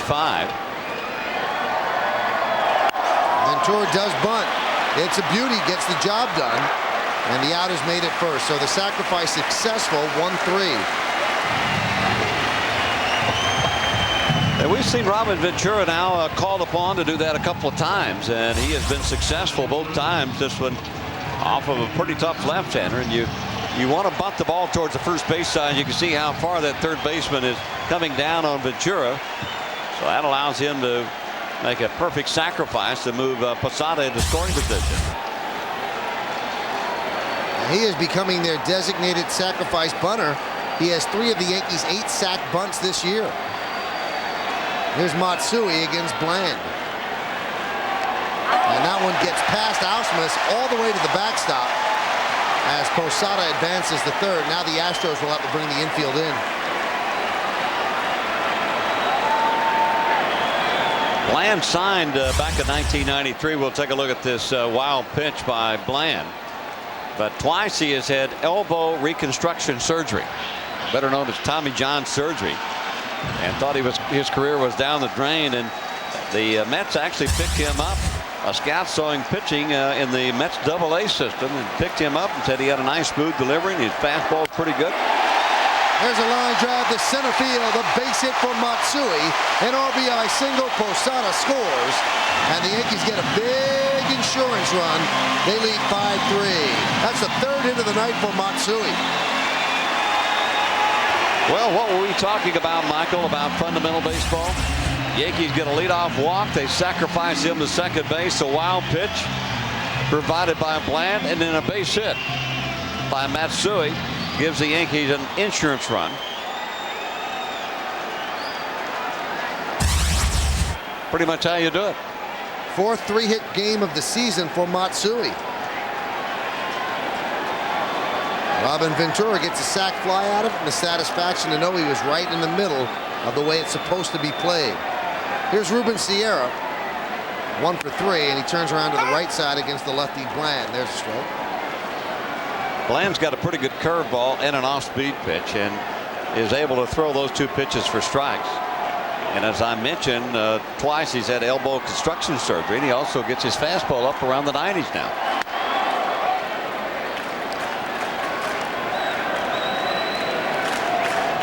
Can you imagine years ago you had to have that operation, your career was over with? This young man's had it done twice, and he's still pitching in the big leagues. Amazing that he has the perseverance to come back twice. It's such a tough rehab. Squib foul. Used to hear Tommy John surgery and you'd think death sentence. Well, it was. Now the operation is performed so frequently that they do it so well that you actually throw harder than you did before the surgery. Sierra with a single, a fielder's choice, and a ground out to first.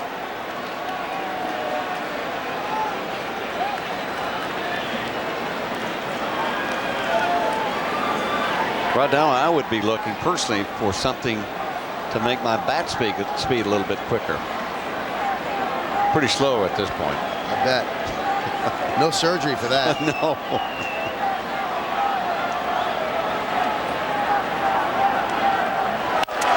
Grounded foul.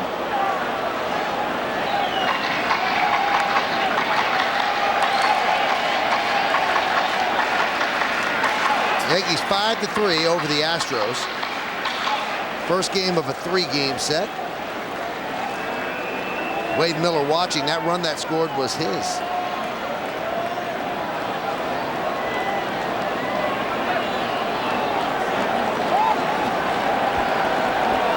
Sierra steps out.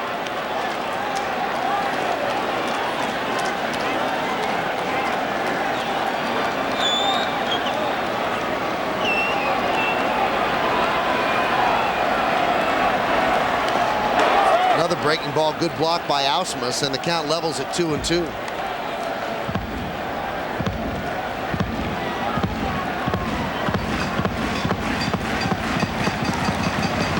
Astros lead in hits 9-8, but the Yankees lead in the all-important run category 5-3 here in the bottom of the 8th inning. And the 2-2. He struck him out. A high changeup. Sierra almost came out of his spikes, swings through it for the second out of the inning, and Jimmy Williams has seen enough. So he'll start to match up and wants to bring in the right-hander to face Mondesi. And you could see Bland telling Ausmus that was up. Yeah, it was. but sometimes a change of speed helps out more than the location. So Bland gives way. Mondesi up next. Yankees lead 5-3. Stay right here on CBS 2.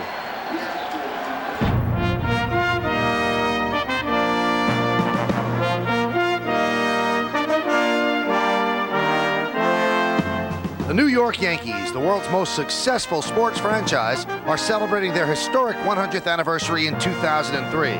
On Thursday afternoon, June 12th, the first 18,000 fans, 21 and over, will receive a Yankee CD holder courtesy of Microsoft. Come out to Yankee Stadium and join in the celebration of 100 years of greatness. Well, don't miss the next CBS 2 Yankees game. It's a beauty. St. Louis comes to town. Yankees Cardinals, Friday night at 7, right here on CBS 2, the official broadcast home of the Yankees. Tino Martinez returns to the stadium for the first time since leaving as a free agent, and Roger Clemens has his 4th try at his 300th victory. You'll be here, Bobby. I'll be here. Another great pitching matchup with Matt Morris and Roger. Yankees Cardinals, that should be fun. And we're going to have Yogi Berra in the booth, Bobby tells us. Yep, Yogi's going to come by and talk about that '64 World Series. Yankees lost that one in a heartbreaking 7 games. Cost Yogi his job. Ricky Stone, the new pitcher, you see his numbers very good. His 27th game, he's 4-1, 2.75 ERA. Not a strikeout pitcher, but less than a hit an inning. You can see he throws that breaking ball, and that's why Jimmy Williams brought him in to face Raul Mondesi. Yeah, last year Stone, as a rookie, made 78 appearances for the Astros, which led all rookies, and also tied the National League rookie record set by Tim Burke, Montreal, back in '85. The 0-1 inside.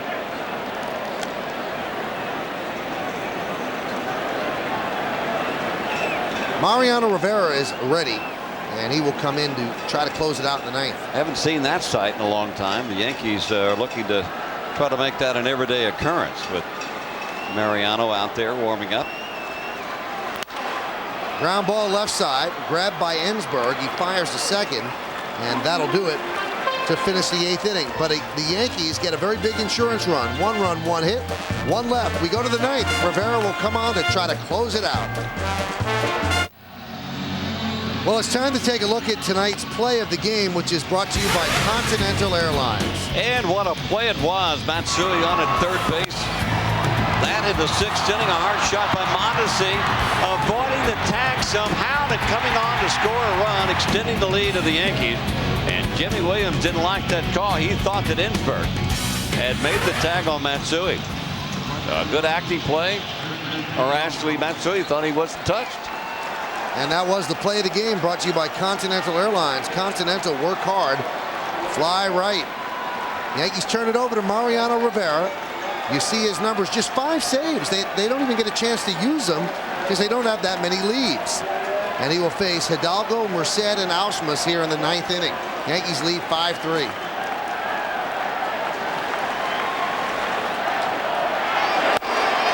Pitch is inside.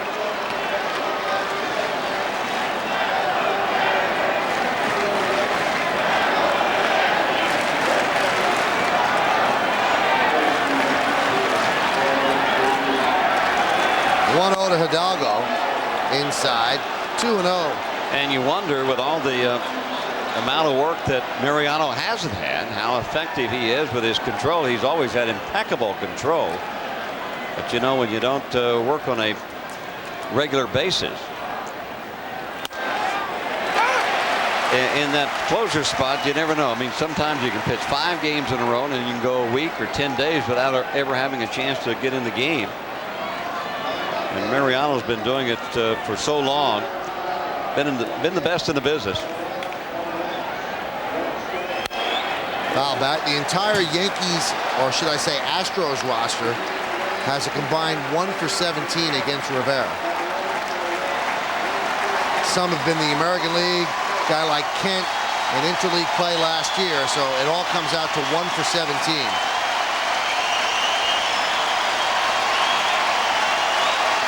Two. Just got a piece.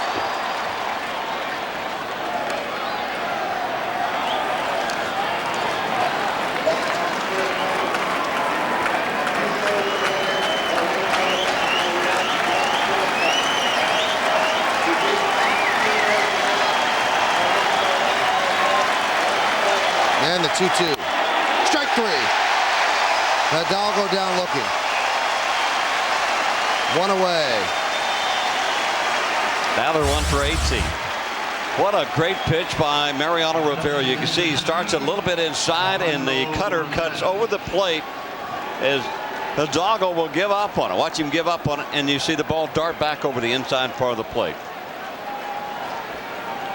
You know that he throws that cutter, so from the right side, you're looking from the middle of the plate away. Murcer fouls it back.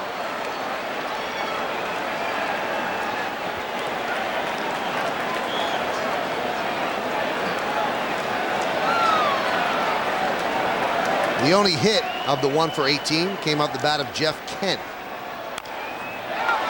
Fouled off in front of the plate, 0-2.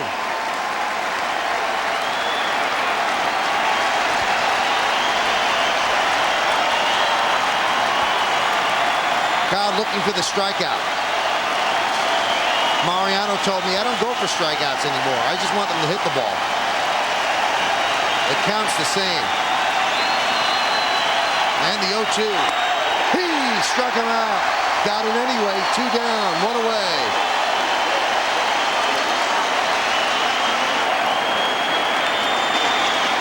Well, this is what the crowd comes to see. We'll see pitch by pitch to Murcer. The fastball, then the cutter grounded into the dirt.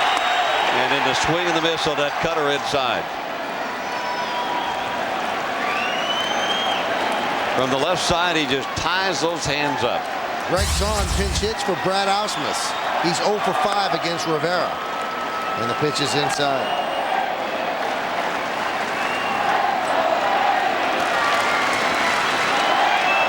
Zahn, the backup catcher. And he's done a nice job pinch hitting this year, 4 for 13. A 1-0. Broken bat, ground ball up the middle. Soriano fields. Fires to first, and the Yankees win the game 5-3. So Mariano Rivera comes on and pitches a dominant 9th inning. He gets the Astros 1-2-3. He saves the game for Mike Mussina, who has his 4-game losing streak snapped, and the Yankees start a lengthy homestand with a big plus. And they started off right, too. Some place that they haven't been playing that well this year is here at Yankee Stadium. Big effort by Mike Mussina tonight. He buckled down when he needed to. He was strong early in the game. And the Yankees got some timely hits and played some pretty fundamental baseball to win this game tonight. Fundamental baseball. They had some power. Homered for the 12th straight game. A 2-run shot by Posada. Giambi picked up an RBI. Matsui picked up 3 hits. Also had an RBI. And Mondesi with a ground ball RBI. So the Yankees did the little things to pick up a big win. Yankees 5, the Astros 3. We'll come back to CBS 2 and wrap it up, so stay right here. Again, the Yankees win the first of a 3-game set, 5-3 over Houston. Well, the Yankees beat Houston 5-3 here at the stadium, first of 3. In the Bronx, Mussina the win, Miller the loss. Rivera 6 save, time of the game a manageable 243. Posada, a 2-run home run, his 15th. Matsui, another big game, 3 for 4. Ribby, and a run scored. All around a pretty good start for the Yankees, Bob. Certainly, Michael, and the Yankees did it right tonight. They got good starting pitching. They got timely hitting. Matsui starting to really swing that bat. And they finally got Mariano Rivera in to save a game for them. And they did some little ABC-type baseball things. They have not been doing that for the most part this year, and they certainly did it this time. So the Yankees have to be happy. First of a long homestand. They have not played well at home, and they finally nail one down to start off a series 5-3 over the Astros. Well, thanks for watching Yankee Baseball on CBS 2. Special thanks to Kevin Smolin, John Moore, and John Filippelli. For everything Yankees and the most up-to-date sports news in the sports news world, Sports Wrap Live is the place to be. Saturday and Sunday night at 11:35, after CBS 2 News at 11.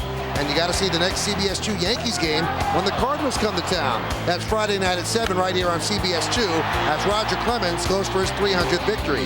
And CBS 2 is the official broadcast home of the New York Yankees. For Bobby Murcer, I'm Michael Kay, saying see ya from Yankee Stadium in the Bronx, New York. Once again, the final score, the New York Yankees 5 and the Houston Astros 3. Now, let's go to Ernie Anastas and Dana Tyler at the CBS Broadcast Center. And thanks, Michael and Bobby. Tonight, a massive manhunt in Brooklyn after a body is found in a double-parked car. The Coast Guard has called to a serious